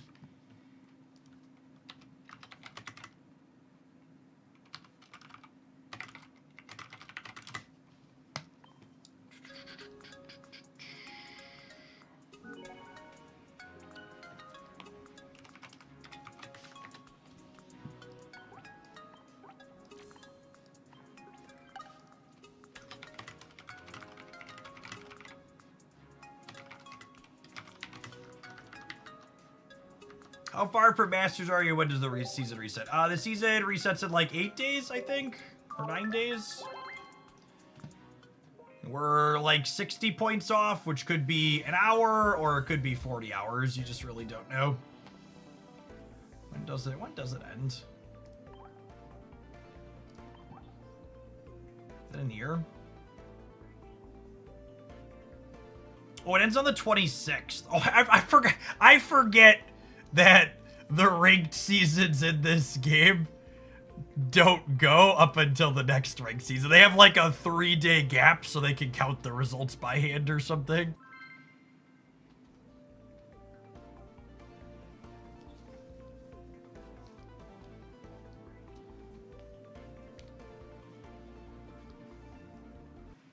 Pino Graham, thank you for the almost 6 years. Welcome back.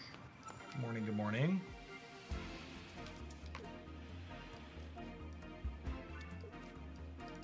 Lovely opener here for us. Average lightning energy, I think, is great for us. It means they're playing Oricorio, which we don't care about at all. If you don't play Pokemon Pocket for a while, do you lose points? You only lose points when the ladder resets. You drop two rungs. But over the course of the regular season, there's no decay, no.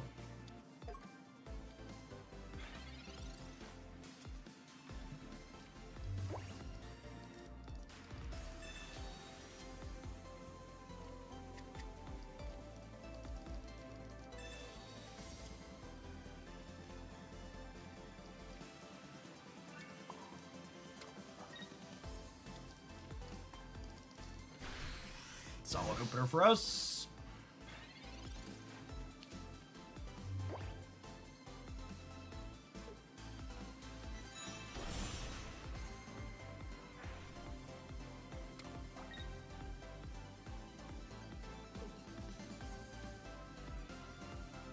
So if we don't draw Candy, I'm actually going to evolve the Haunter on the bench because I don't want to lose my Haunter to Magnezone. If we found Candy here, they lost on the spot. But we don't have it, so they get to continue playing. Getting rewarded for making our deck more consistent by playing a stage 1 here, though. Feels good.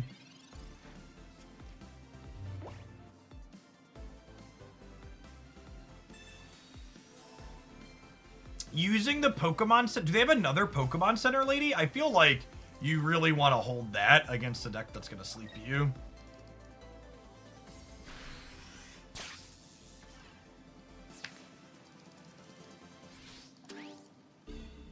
I mean, it's just they're dead to just every card I have.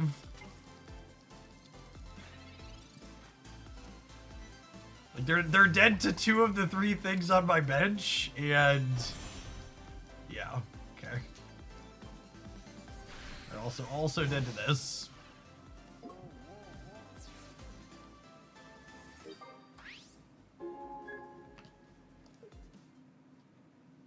We should snap here, right? I mean, I think it was too late to snap there.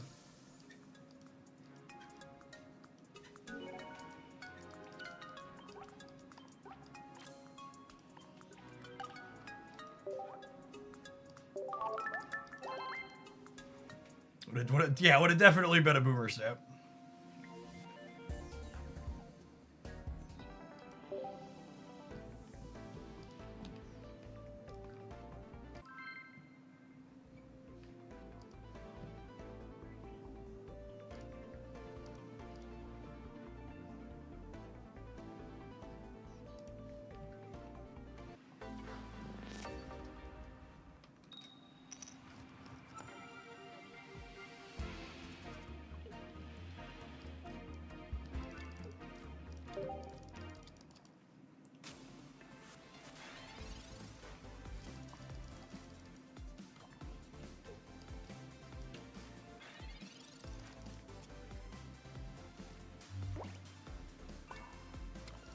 Strong opener for us.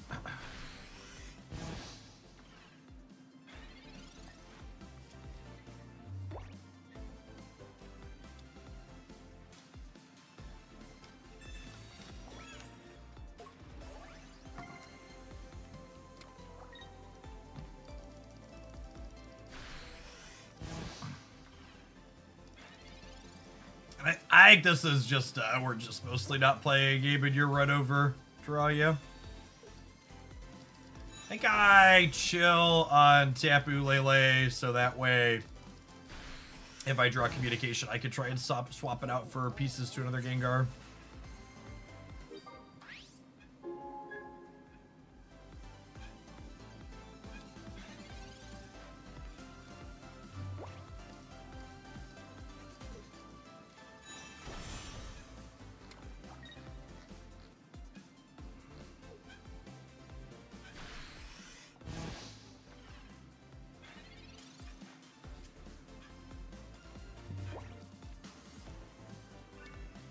I want to Lily here because if they evolve and have Cynthia, they deal 110.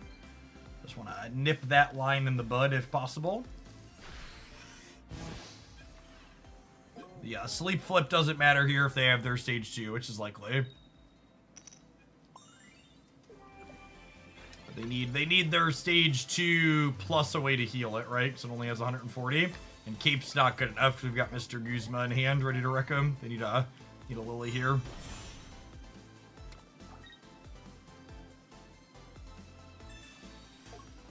Yeah, it's not enough. Waste of a Cynthia here too. It doesn't really matter because I have the Guzma, but definitely inoptimal from our opponent.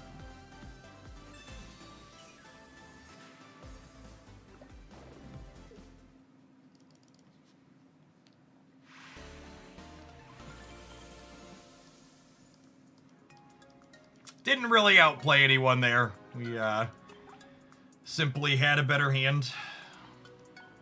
Had first energy advantage, which was good for our good hands. Yeah, I would say people often ask, like, Jeff, what card did you change your opinion on the most or did you miss the most on? And I think my opinion on Guzma has changed a lot from the preview season. I was expecting Guzma to be like a second copy of Red in a lot of decks, and I think it's actually the opposite. I think in basically every deck, I would rather play one Guzma to start, and if I feel like I need an additional way to deal extra damage, then I reach for Giovanni or Red. There's so many capes, and there's random utility value in knocking off Poison Barbs and Rocky Helmets too. It's a really, really solid card for sure. We're going to go ahead and take a brief pause for the cause to let some adverts roll. We're currently on a win streak with this one, so I'm going to play it at least until we ruin that or get to Masters, probably ruin it, and then we'll play something else. Appreciate everybody hanging out. Hope your weekend was great. Thanks for chilling in Hoaglandy here on a Monday morning. If you're watching this on YouTube right now and you enjoy my stuff, consider tapping the like button. It doesn't cost you anything. Helps the content reach some more people. I enjoy pocket stuff. Would like to make it a regular part of what I do moving forward. Your engagement's a great way to help that happen.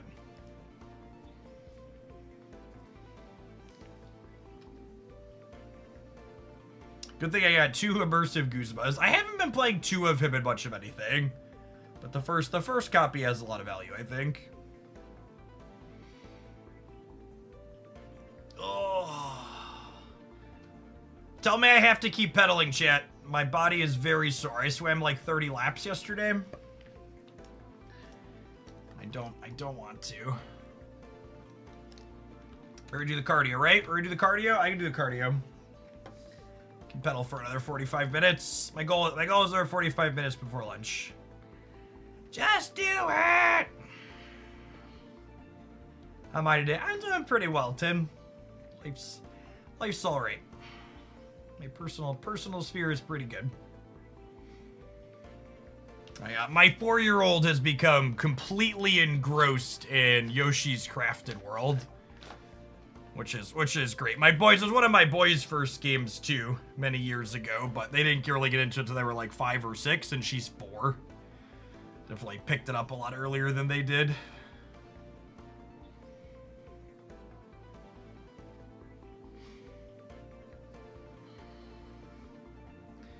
She's so funny too. She made an offhand comment this morning about everyone likes games, and I was like, well, some people don't really like games, and she goes, why wouldn't they like games?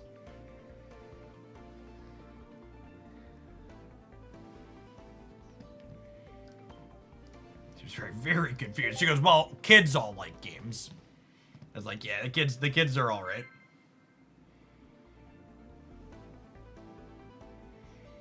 Hellick, thank you for the 2.5 years. Welcome back.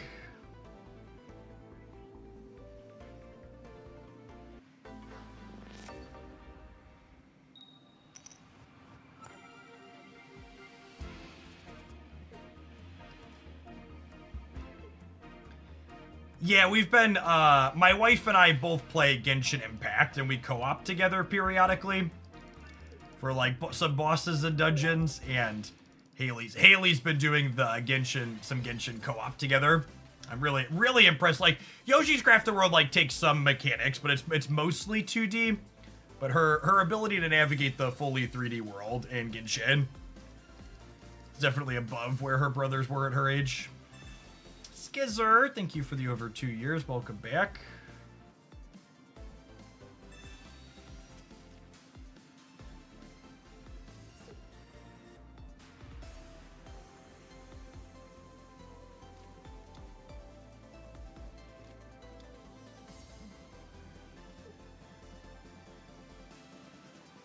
I'm actually surprised we haven't seen more of this. This was the #2 most popular deck this weekend. Greninja, Tapu Stiff.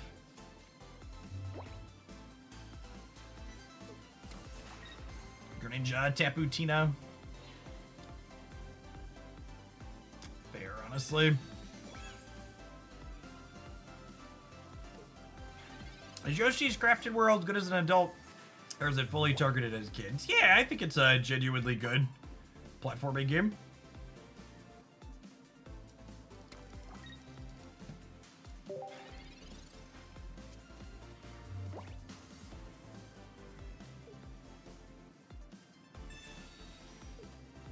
I mean, I wanted to move this to the front of the class, so thank you. Can I have a piece of candy, please?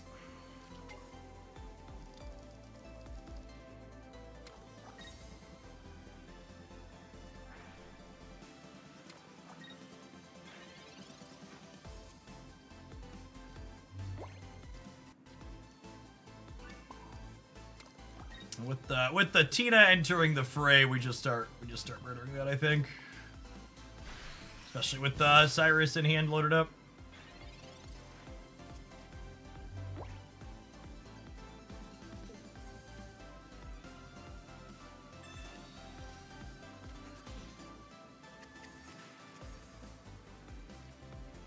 These are always the funniest red cards to me. Like, I'm a stage 2 deck that's clearly bricked on candy plus stage 2, and I haven't played either Professor's Research yet. It's just, like, wholly unironically one of the singular worst plays you can make.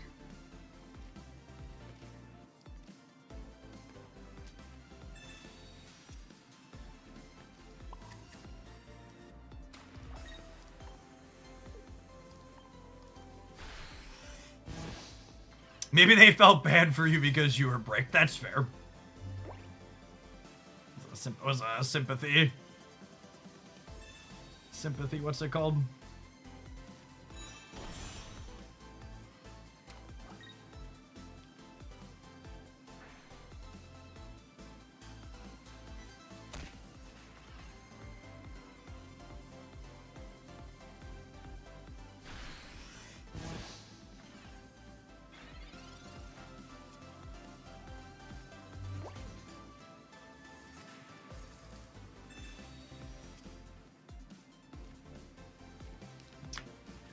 No candy in sight, which does mean that, like, their follow-up red card or Mars could be quite good here.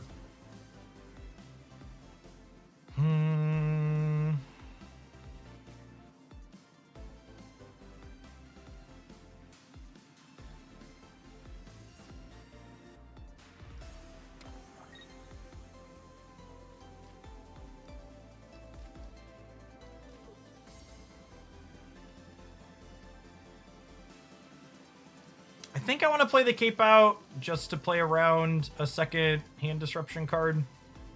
It's close though.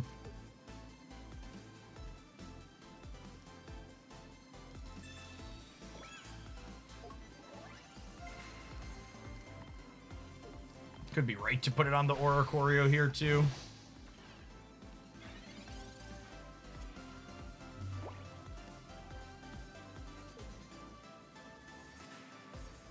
Tio, thanks for the brand new Prime. There's a ton of great people you can send that to on Twitch every month. Thanks for sending it this way and keeping me around.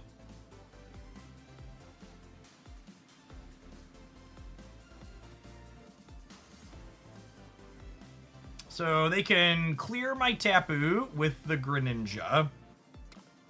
But then my Gengar is in a pretty decent spot.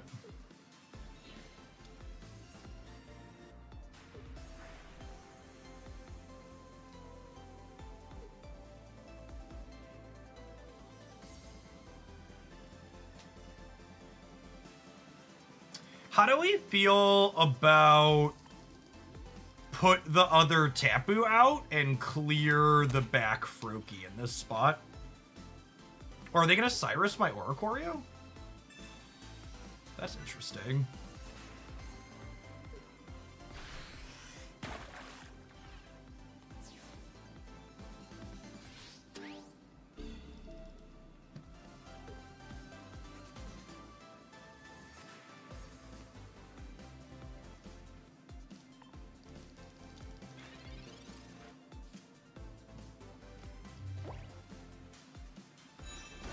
This is going to give them a second point. I guess I could force them to have another Cyrus.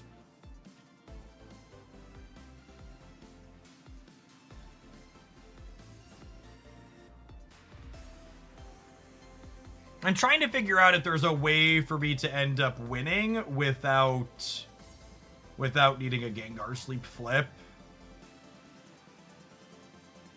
I think I'm gonna need a Gengar Sleep Flip here.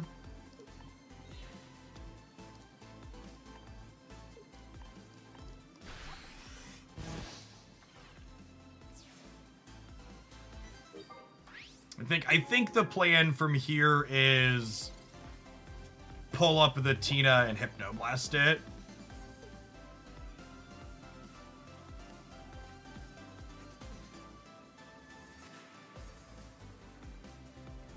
And then if they brick the Sleep Flip, we clean them out.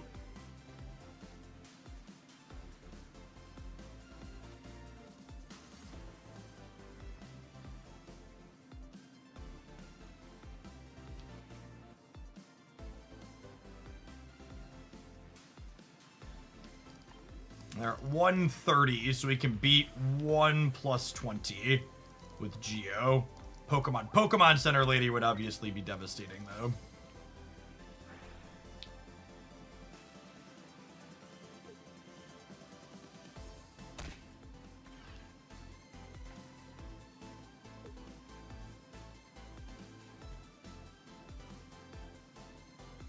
They might play Irida. The Tapu Lele builds don't usually play Irida. The Oricorio builds are often on 2.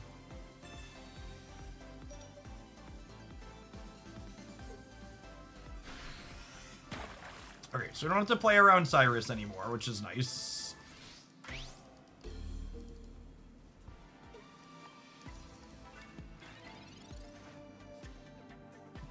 But them even having the Cyrus there is, like, not a huge deal, because it means that, 1, they didn't win the game on the spot, and 2, now I just, like, had the freedom to not need to play around it, which is nice.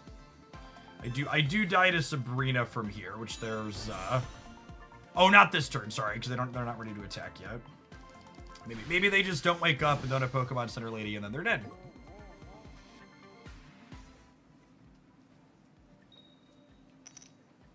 Okay, step 1.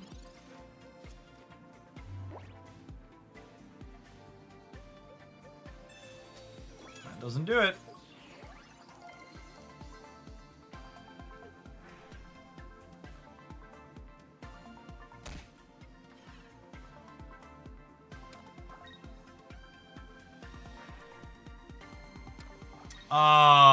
Honey.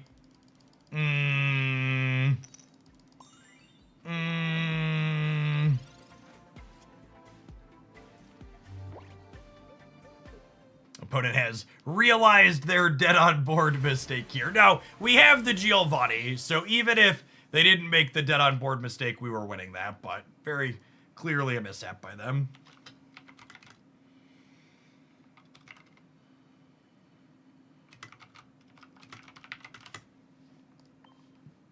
Tapu momentary Tapu Lele mindless on the opponent's part.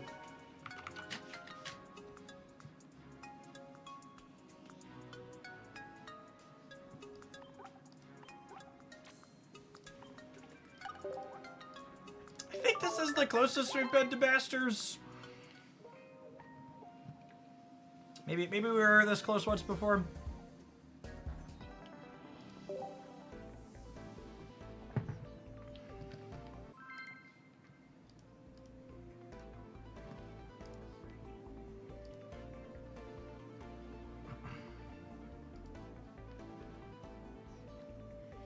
Closer to Masters this time, yeah. Still plenty of time to slide back down.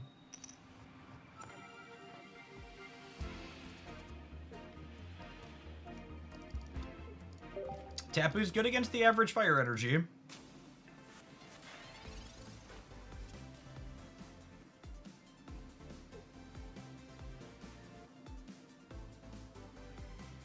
Definitely want to put Cape on a Gengar in this matchup because it lets Gengar go to 160, which means it can survive a Charizard hit from full.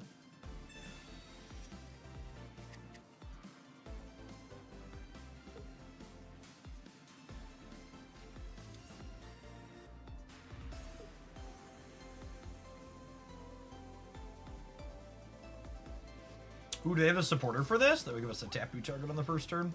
Oh, they already played a supporter. JK. JK, LOL.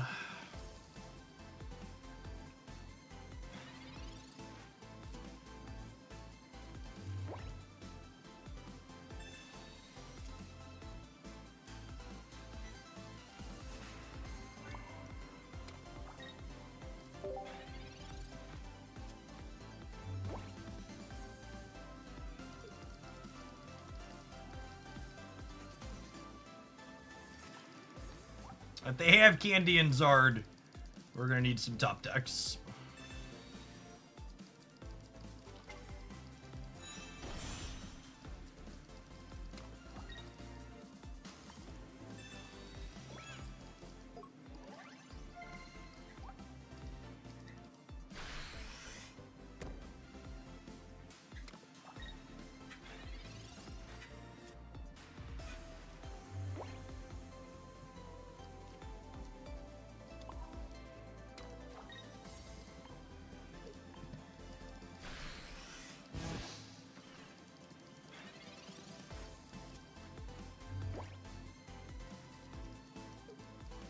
We're technically beating a single delay because we have 100 into 80.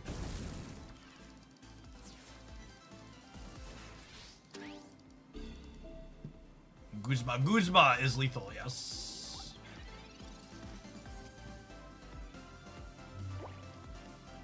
I think I need to communicate the Haunter back in looking for Ghastly.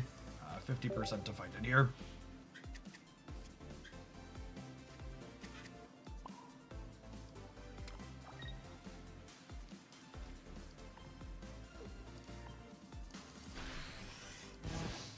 Oh, you know what? I'm probably supposed to put Oricorio up here as opposed to Tapu Lele, because Tapu Lele with a cape survives a fire spin, whereas Oricorio does not.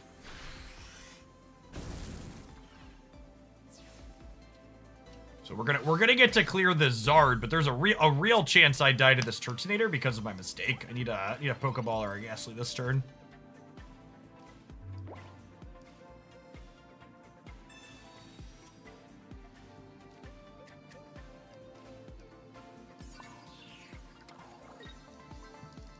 This is a really small mistake here. Not guaranteed dead because of it, but worth noting that I took a bad line.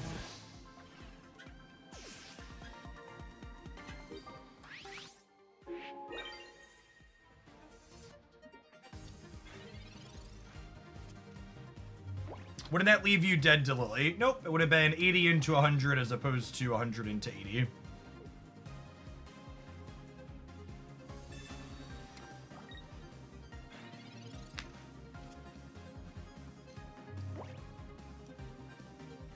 So they need to wake up and have a Sabrina here.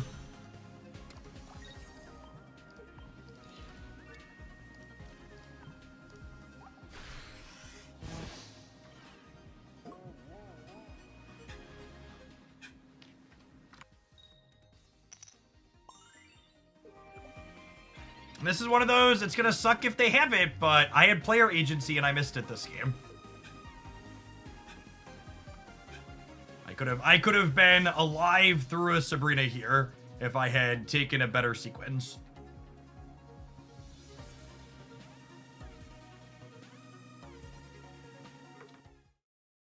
All right, and we get out of it. And that's one of those things, like, too frequently people look for mistakes when they lose and they don't look for mistakes when they win, and you really need to be thinking critically about things you could do better in all of your games.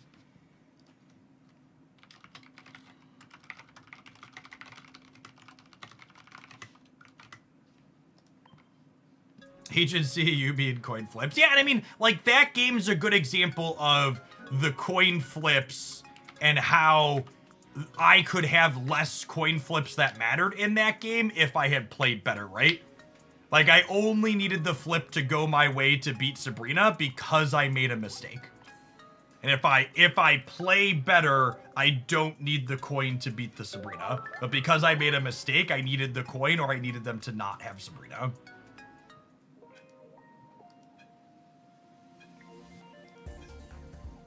And it's, when you hear people say things like Pokemon Pocket's all coin flips, what that means is they're not being reflective enough, or they're not good enough to understand the decision points that they had to mitigate some of those flips. Because yes, absolutely, some of the games come down to flips. There's nothing you can do about that some of the time. But if you think all of your games are coming down to flips, you're missing some key bits.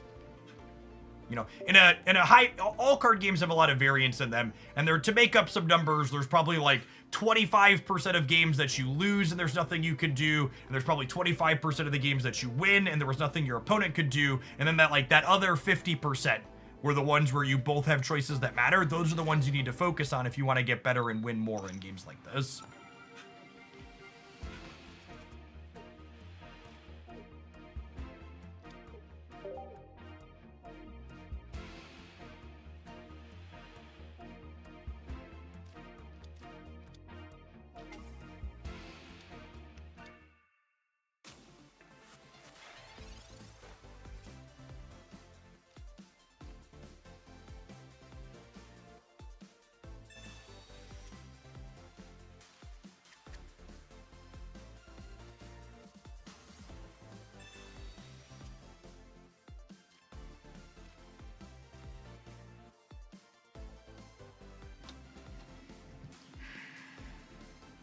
I think I dig for Ghastly here. It's close though. If I miss, I feel pretty bad. Hit like another Gengar. Feels good to get there. There were two Ghastlys, a Tapu Lele, and a Gengar in my deck, so we were 50% to find it there. I think that's a good flip to take.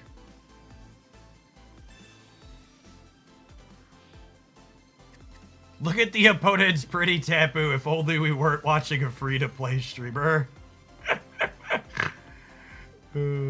I know. I have great shame. My Tapu Leles have great shame.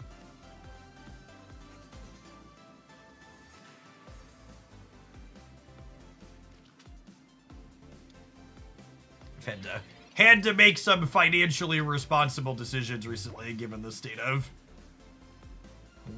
the world.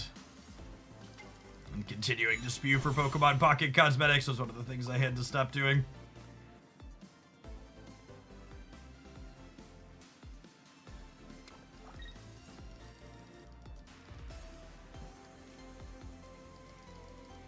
I don't think I'm playing this. I started to use my communication.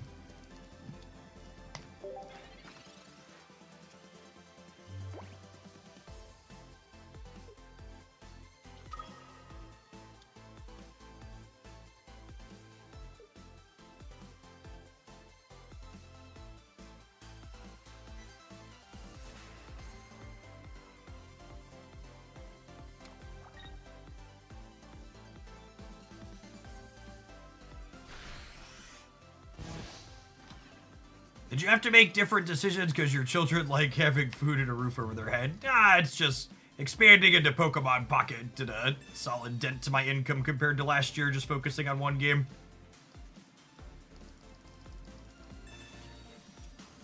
The variety's been good for my sanity, but it's been a little schmedium for my bottom line.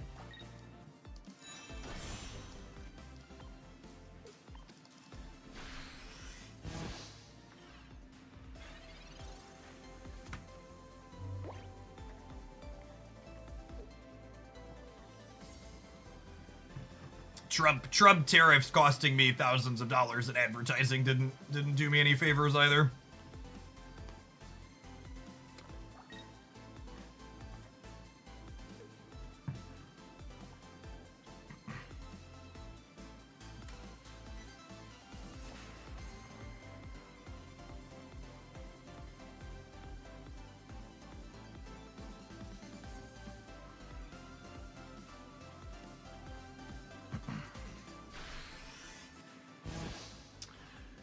So we're gonna clear Tapu this turn. And we'll have to see where we want to go from there. We likely end up shuffling back to a Tapu to start hitting their Tina. Yeah, we should get a pack trailer on Thursday, hopefully, if the trend holds.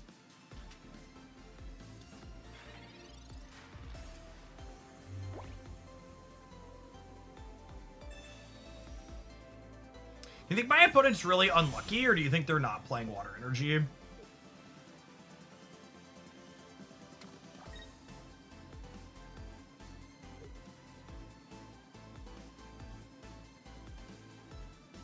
you considered asking your parents for help, I have it on good authority grandparents can help out with children in these trying times. Yeah, even if my parents didn't live 2 hours away, they're both likely gonna work till they're dead.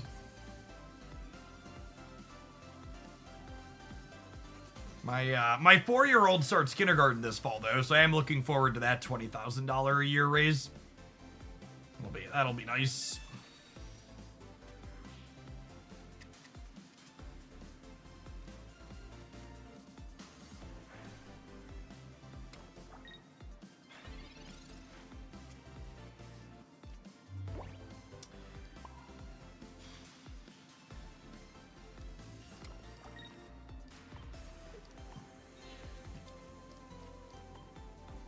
Like to murder your Giratina, please.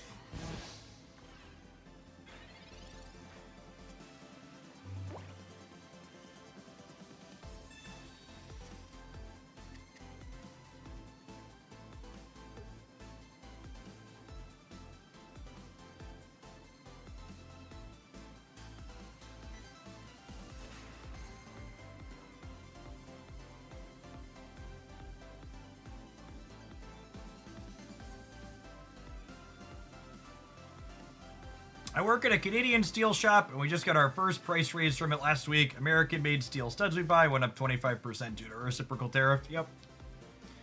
Yeah, I think a lot of people that aren't super plugged in don't realize, like, me losing advertising contracts immediately is, like, really fast. And, like, I know he bitched out and, like, rolled back a lot of the tariffs, but the impact of the ones that happened are still gonna ripple through the economy yet.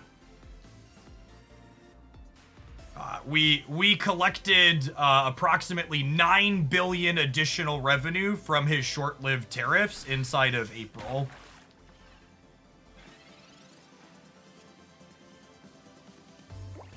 It's like not remotely a small amount of additional costs. I think I pull this up and just sleep it, yeah?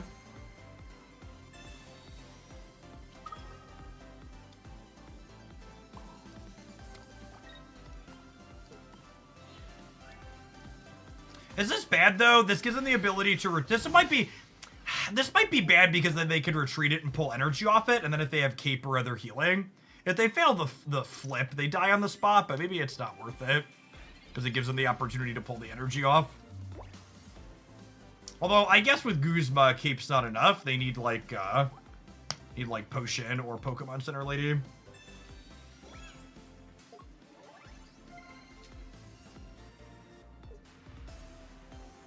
The American credit rating got downgraded and that'll cause some issues. Can you explain it to me like I'm 5 what the credit rating getting downgraded actually impacts? Is it just like a vibes-based change? Because the markets didn't seem to care about it looking at it this morning.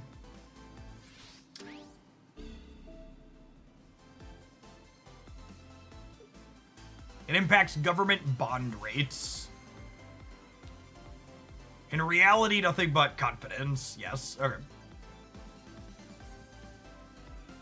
Yeah, I don't know. It's one of those things. I think confidence is probably already at an all-time low, so.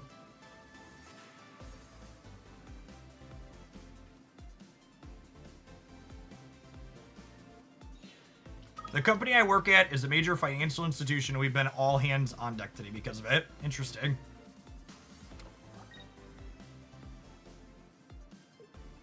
Did we just... honey.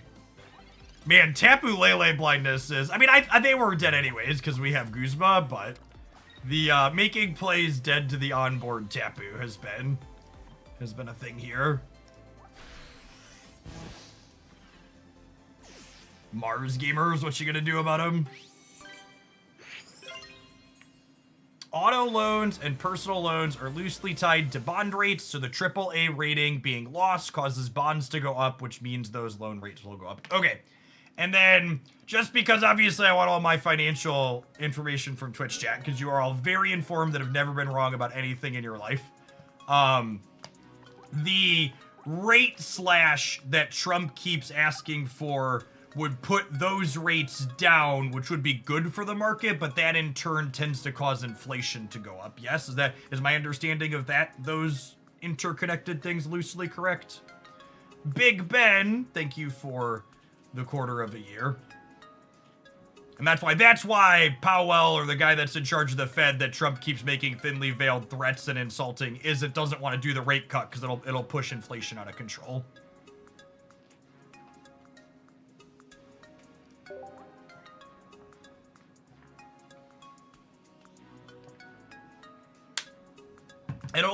The Fed only controls short-term rates, not long-term. Oh, that's interesting. I didn't realize there was a difference between those two. Agent Hockey, thank you for the 11 months. I appreciate that. Welcome back. All right.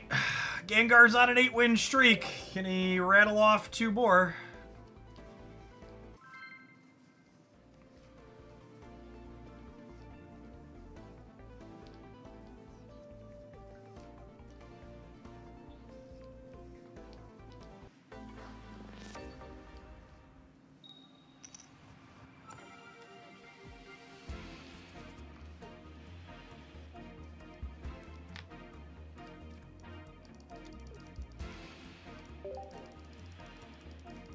You should approach everything you see in this Twitch chat with a healthy dose of skepticism, just like anywhere else online. But talking with chat about these details gives me a baseline to, like, go and look up and read other stuff. It adds context for other things I want to learn about in the future, which has value for me. Oh, man, I feel like I'm not supposed to play this because of the communication. The red card of the Mars is going to hurt a little bit extra because of it, but I think sitting on it is correct.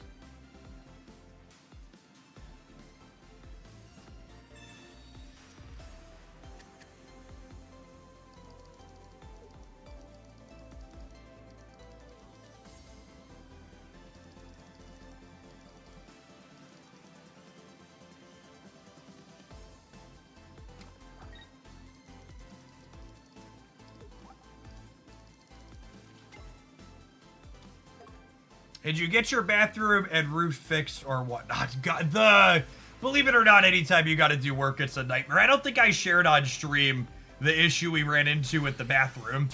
So, when our toilet backed up and the floor got destroyed, we were excited that the flooring that we had used when we remodeled that bathroom a little bit less than 2 years ago was still in stock at Home Depot. However, the contractor that we hired to install that bathroom initially didn't purchase the flooring we linked them they used a cheaper flooring and pocketed the price difference instead, and the cheaper flooring that they used was no longer available for purchase because it's been discontinued. And the flooring that we purchased is a different thickness than the flooring that these people actually installed that was cheaper. So I found people that came out and were going to do the work, but I didn't think to open the boxes. So when they came out to do the work, they opened it and they're like, this flooring doesn't match, we need to figure out. So, and we had a scout camping trip this past weekend that we absorbed a lot of our time. So that's something Christy and I have to figure out. Have to figure out this week what we're doing with that. I think we're just gonna have to find a flooring that matches the thickness and like cut it square, because I really don't want to pay to pull everything out and redo the whole floor in the bathroom. Something I would like to avoid doing.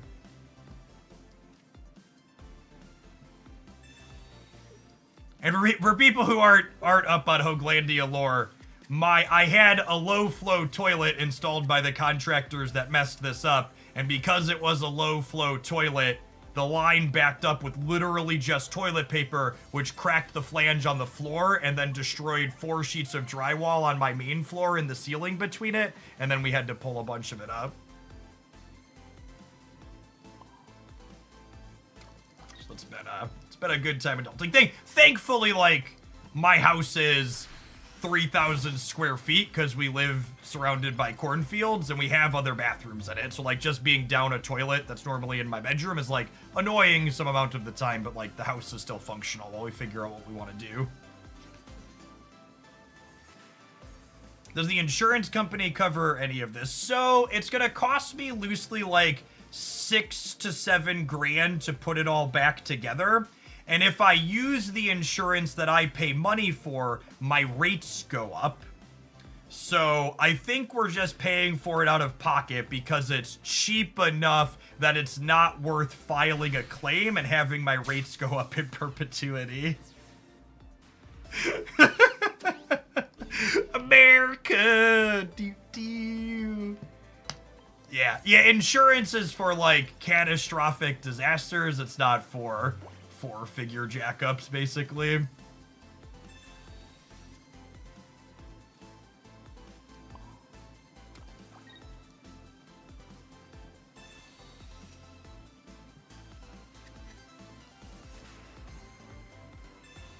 We laugh because if we cried, it would never stop. Yeah, basically.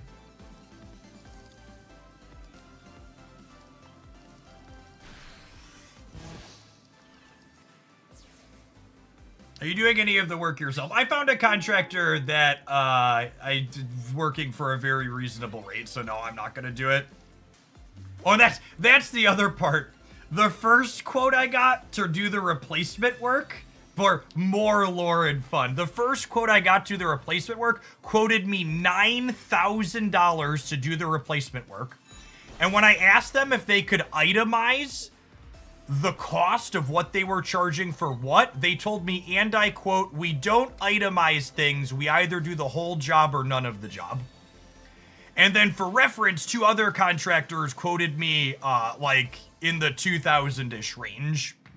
So like obviously we didn't go with the $9,000 one, but it's just like the audacity to be like, actually, this is what we want to charge you, and we're not telling you what any of it costs.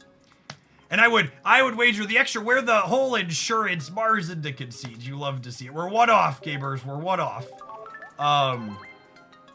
The company that quoted us $9,000 advertised that they work with insurance companies all the time, which means that I assume they just put up stupid highball estimates like that to see if the insurance company bites. So they're basically scamming insurance companies. But like, I knew what the work should cost. Could you sue them for installing the wrong flooring and taking the difference? I mean, yeah, it's America. You could sue anyone for any reason, but like, is it worth my time to sue this company over like what's probably a couple $100 in flooring difference? Absolutely not, as someone who has a busy life. All right, we're 3 points off of Masters. We're on a 9 win streak with this pile of cards.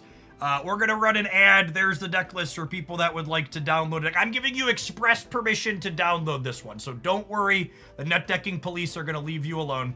I need to run to the bathroom. I'm going to let this advert roll while that happens. We're going to hopefully win one more game when we get back. Don't go anywhere, gamers.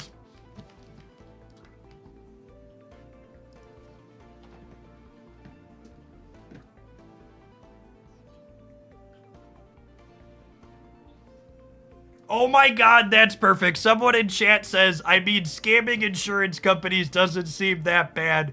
And then username Insurance Man replies with, ahem. That's great. That's actually hilarious. I love Twitch chat sometimes. You all are okay. I take back some of the bad things I've said about you.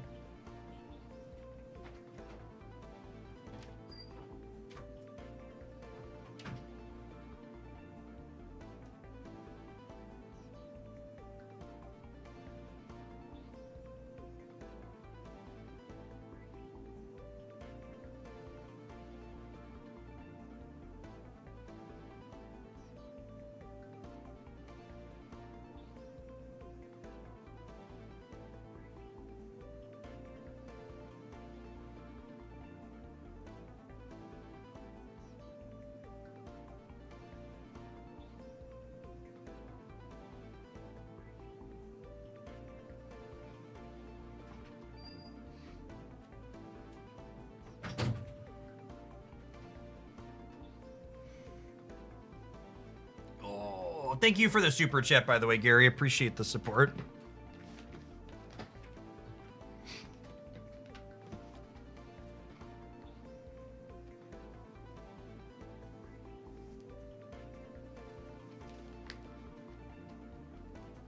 It's spring, and I'm in Minnesota, so it's that time of year when the roofing door knockers emerge from their caves to spawn. Yeah, my home was built in 2007, and it has the original house on it, and they didn't use cheap builder shingles at least, so I'm hoping we can get another 5 to 10 years out of it, but re-roofing is something that's in my not too distant future.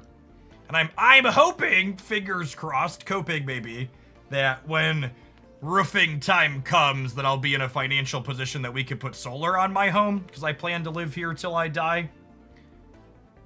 But I want to wait until we re-roof, because I don't want to put solar up and then need to re-roof a few years later, and I really don't want to roof ahead of time if I can avoid it.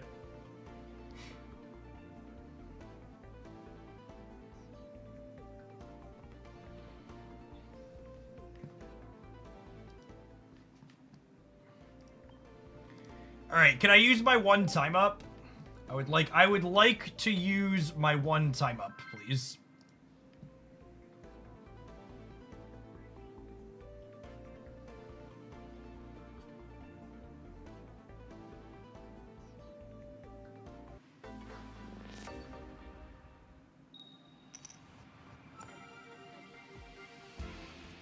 New headphones, I'm in the market for that. And this is a non-sponsored plug for I would never spend money on a non-Bose headset ever again.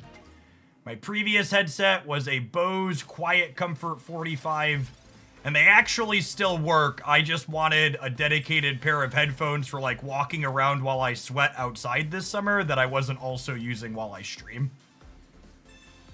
So these are the newer model Bose regular Quiet Comfort that are basically the same series as my previous ones that I was happy with. So the new ones go on the work computer, and the ones I'm going to sweat in are the ones I already had. And my QC 45s are approaching 2.5 years old at this point. Just One J, thank you for the 16 months. Welcome back.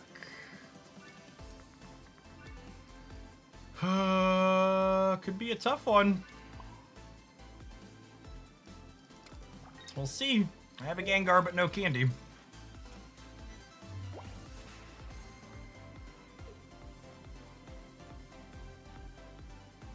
Don't come back. Just stay disconnected. I'm not proud. I'll take that. No, no. Close your app. Close your app. I'll wait.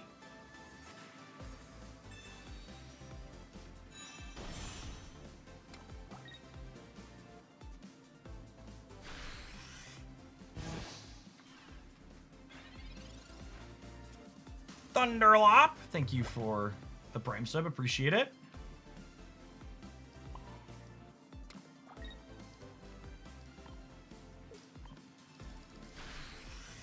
I guess I should have put the energy on this to start.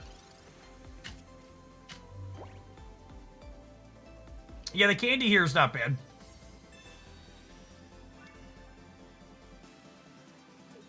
That is an aggressive use of Cyrus. Oh. Okay, I understand. That's clever.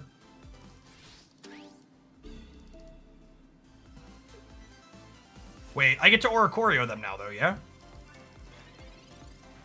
Less clever. I'm gonna choose to play around Red Card and Mars and just get this out here. It gives up some information, but... Okay, absolutely want to just do this.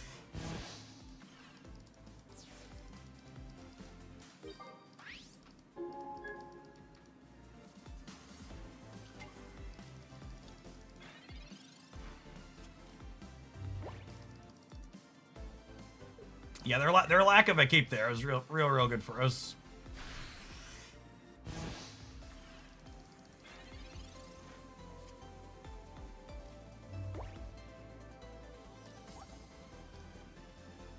I'm just gonna burn this because getting it out of my hand is better against Red Card and Mars. I could find a Tapu Lele I could play out. It doesn't have a ton of value, but I just want to like reduce the bricks in my deck basically.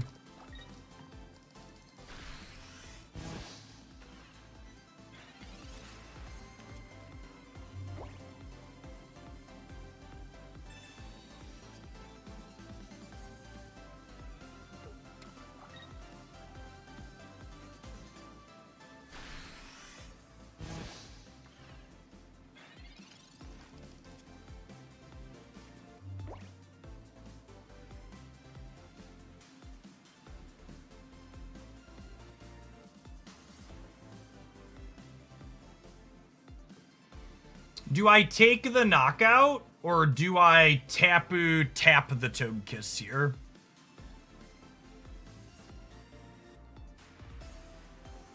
I think I Tapu tap the Togekiss here.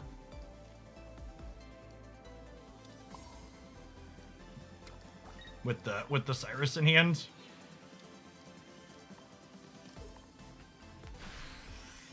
Yeah, tapping the Togekiss means it dies to Gengar in 2. They probably have a Lily. I think most of these decks play 1.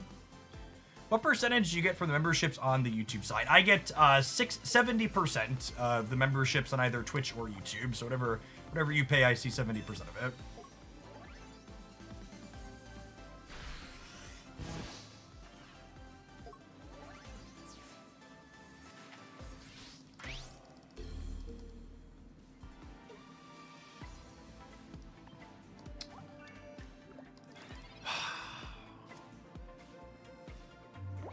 And now here's an interesting thought.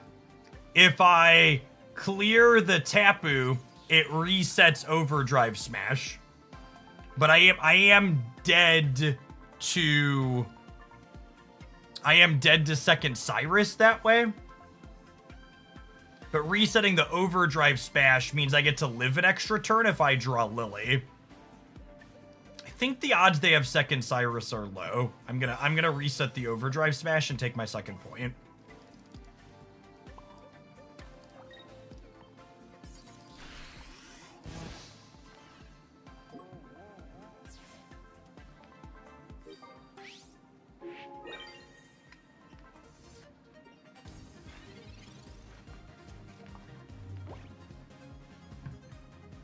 Most decks are 1 Sabrina, 1 Cyrus. Yeah, I think that's accurate. Alright. I need to draw Lily, or I need them to stay asleep.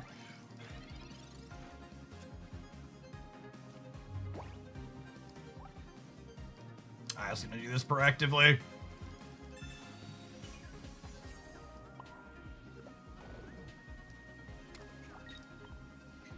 Alright, here's a flip for our Masters rank.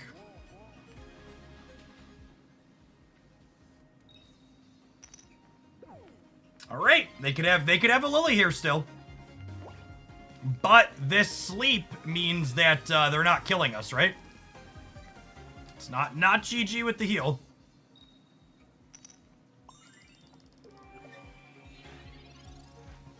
We are no longer dead on board.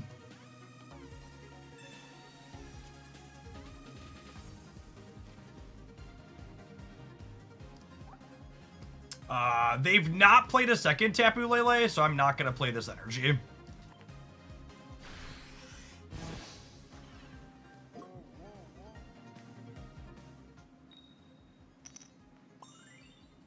Alright, dead to Cyrus.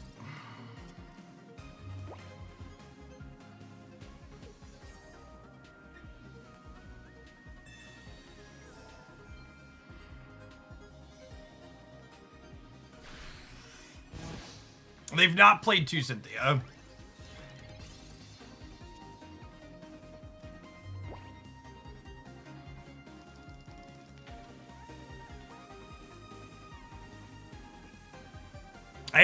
I need one more flip to go our way, yeah?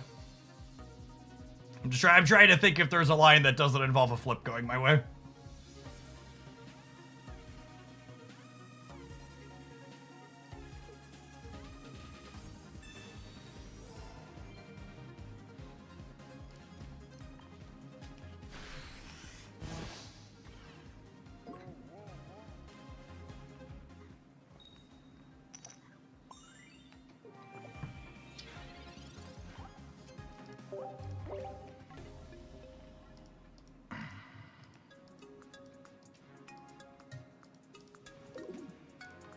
All right, we technically get a do-over here. We technically get a do-over. We needed to win 2 out of 3 coins there, and the opponent won 2 out of 3 of them. We're still 10 points off. One more shot here before the inevitable backslide begins.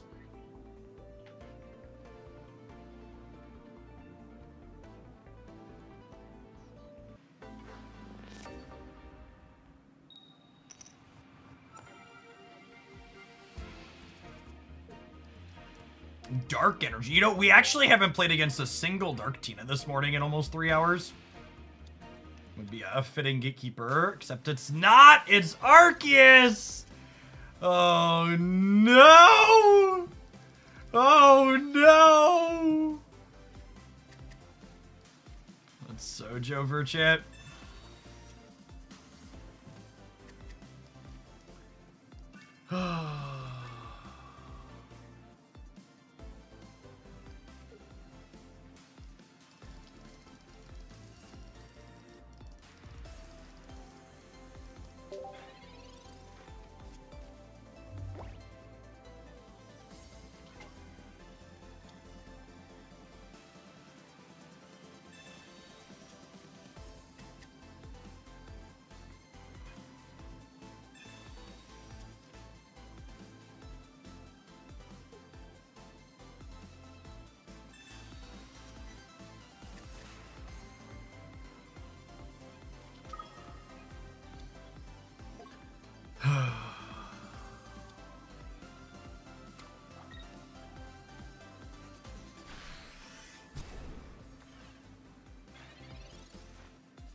They didn't have Candy second Crobat. That's nice, I guess.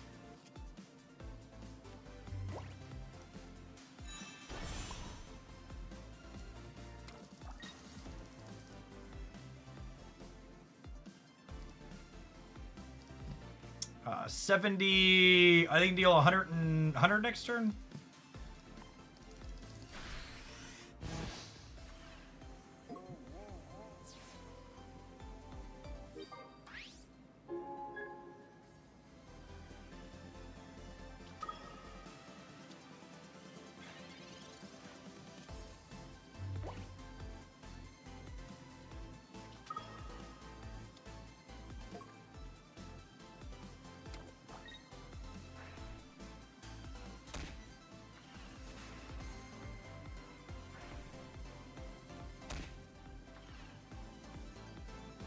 They have Ilima. It's a good thing I'm not planning to damage this Archeus, so.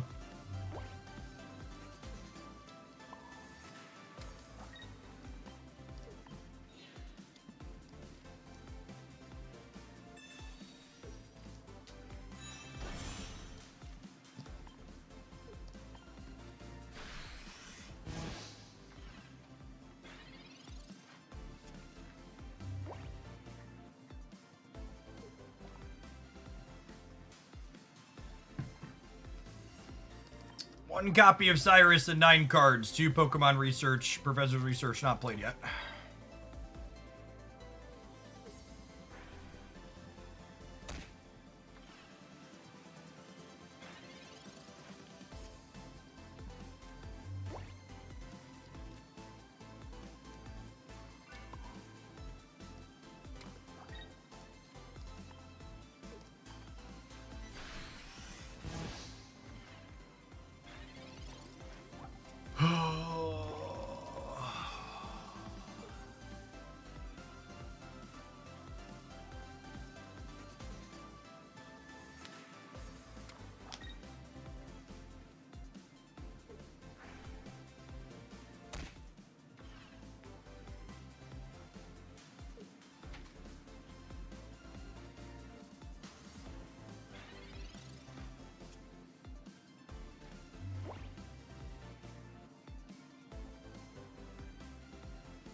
I think I deal 80 here, yeah?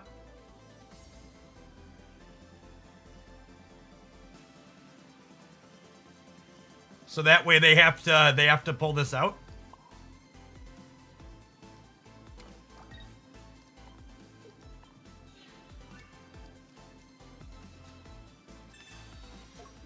And I wanna deal 80 so that way I'm beating Cape and Potion next turn with the Oricorio.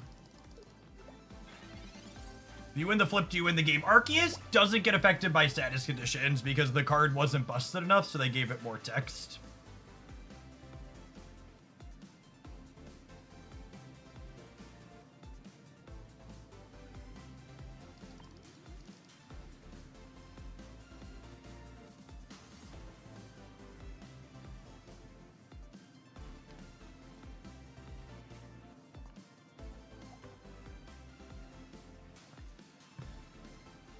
Oh, I messed up. I should have put the cape on the Gengars. That way it doesn't die to the Crobat.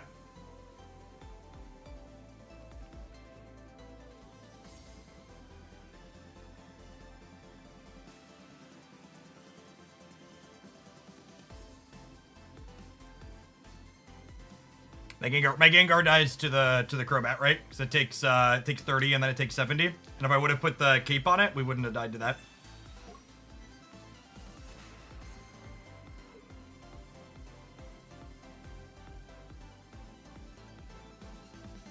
Cyrus is still potentially lethal, yeah.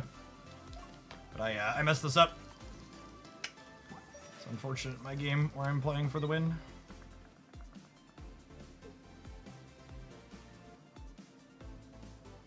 They're out to timeout. They don't get to attack here, right?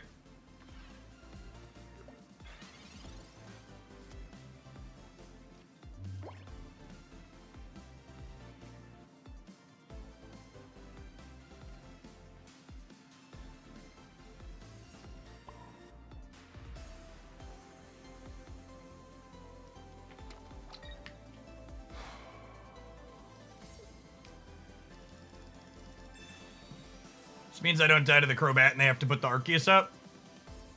Right? Because they do 30, 50, 70. I need the cape too.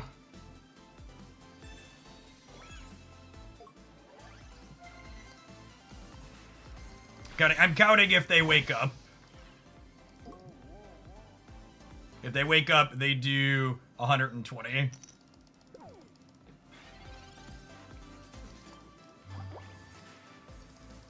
Someone called Lily our lucky break. No, the lucky break was would be drawing the Cyrus. Oh, them timing out's a lucky break. Yeah. Yeah, probably. I could have played cape to play around it. And they burned the timer.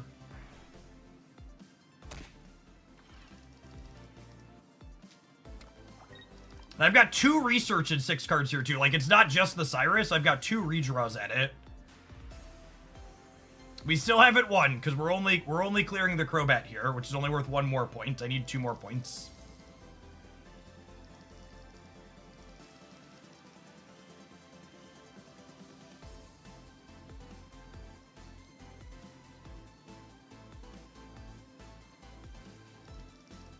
If they put the energy on the Darkrai at any point, it dies to Tapu Lele, so they can't put energy here. While Tapu's hanging out on our bench.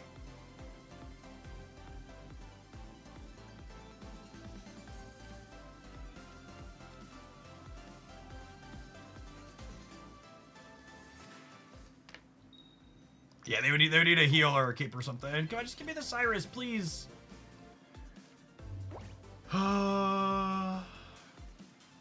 And I think I take the knockout here now with the back Gengar.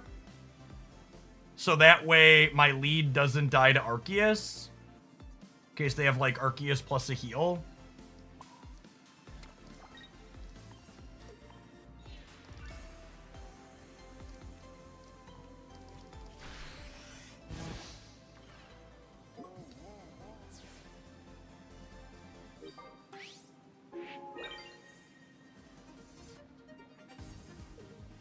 Dawn gets us here if we don't draw Cyrus, because they get to put this one up and then energy and then Dawn it. Although I suppose they need healing too, because they need, this doesn't quite clear us in one. It's been an intense game for one that I thought we were torched to rights on turn 1. They had a strong start. This matchup seems challenging for us for a variety of reasons.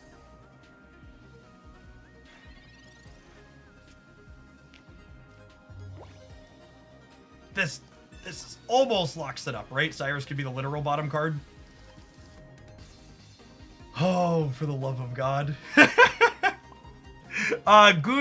Guzma does mean that Cape doesn't save them next turn, so that's nice. Archeus didn't become asleep. Thanks for letting me know, Pokemon Pocket. Couldn't tell.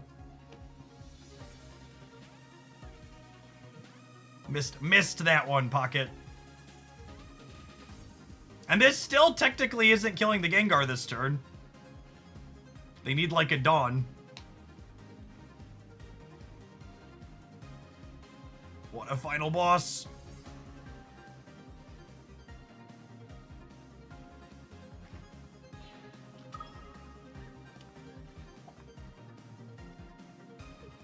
They would need Dawn and another basic, yeah.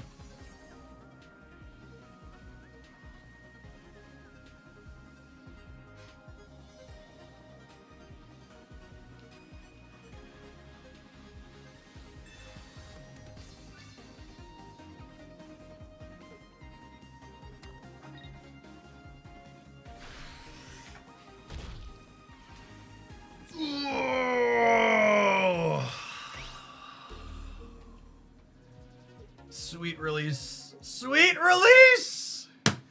No Cyrus, no problem. Alright, 10-1 with Gengar to finish it. 9-win streak, lose 1, win the one after. Change the deck. The deck's not cope. I told you when we started, chat, I wouldn't be legally allowed to title the deck not cope if it was cope. I would be arrested. Freed from this mortal coil. Oh, man. Thank you.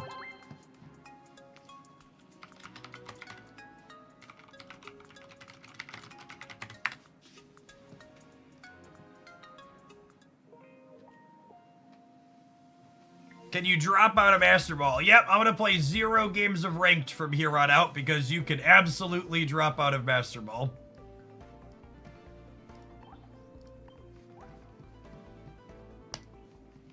Something that I become more and more confident about that I think a majority of people are doing wrong while building their decks in this metagame is I can't tell you how many of those 9 games that I played, or those 10 games that we played and won at the end there, we would have lost if we didn't have Hunter. I think basically every single one of these stage 2 decks that's playing 2 candy and no stage 1 is built wrong by 1 card. I think you absolutely need to be fitting in 1 stage 1.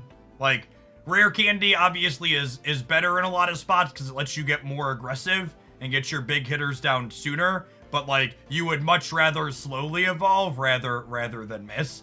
I don't think I'd change anything after that set. Like, not only was our record good, but every tool felt like it had a place. We won a ton of games, not only with the Haunter, but the Giovanni was instrumental. The Pokemon communication, helping us fish up key parts, was really good. All of Cyrus, Guzma, and Lily were important at every point. Would that still be true in decks without communication? I mean, yes. I don't think I have a stutter, but I don't think I stuttered when I said that. I think every deck that's playing only 2, and this is, I think this is the vibes-based thing that really supports my opinion here, is basically everyone agreed in previous seasons stage 2s weren't remotely consistent enough. And then we got rare candy added to the game, a card that could add consistency to how often you hit your stage 2. But instead of adding consistency, all of these really greedy gamers just cut the stage 1s and replaced them with rare candy, which actually means in a world of red cards and Mars, you have to have your 2 cards simultaneously. So all of these stage 2 decks that people are playing with no stage 1s are actually less consistent to get their stage 2s than they were in the previous season when we all pretty universally agreed stage 2s are fun, but they're not consistent enough. So rare candy presented this deck building opportunity to make all of these cards more consistent, and instead of accepting that and capitalizing on it with appropriate deck building, people are like, nah, I'm just gonna keep the same higher variance, not consistent things you're doing in the previous season with just a slightly higher power level. And don't get me wrong, I think this is important to articulate too. Rare candy made the power level higher still than it was in previous seasons because getting to a lot of these stage 2 sooner, like Gengar and Stoke Charizard, is still powerful. So like when the pendulum swings, it swings harder than in previous seasons. So like that power level can make up for the lack of consistency a little bit, but you can also have your cake and eat it too. You can have those high, harder, faster rolls with rare candy while also still playing a stage 1 to add consistency.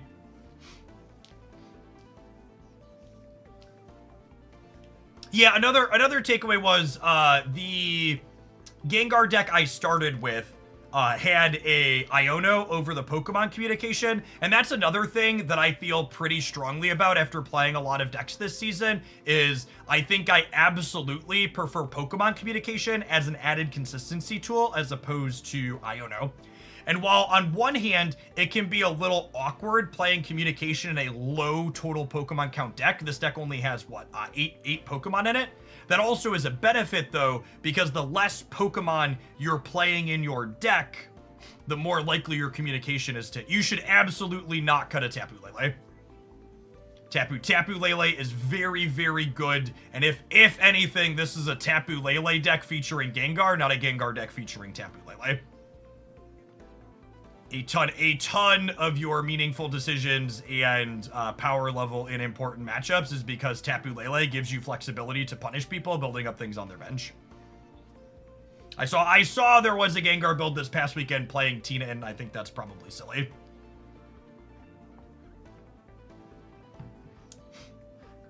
Is this your favorite Lele deck? Yeah, probably. I went 10-1 with it today at the end, so the vibes based is better.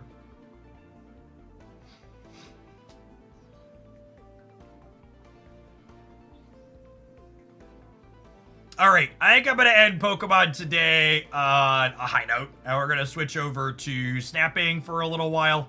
Appreciate folks that were here early. I think to celebrate being freed from the sweet release of the ladder grind, we'll do some viewer decks in Pokemon Pocket tomorrow morning is the plan. We can grab some wacky stuff from the community. Can I cut Haunter for Shang-Chi? Absolutely. When I said you have to play the stage one, I meant unless you needed to fit a Shang in, because you should definitely be playing Shang. All right, I'm going to roll an ad while I get things switched over. If you're watching on the YouTube side, you want to continue hanging out in Hoaglandia today, you'll want to watch on the Jeff Hoagland channel, where we'll be switching to. Don't go anywhere.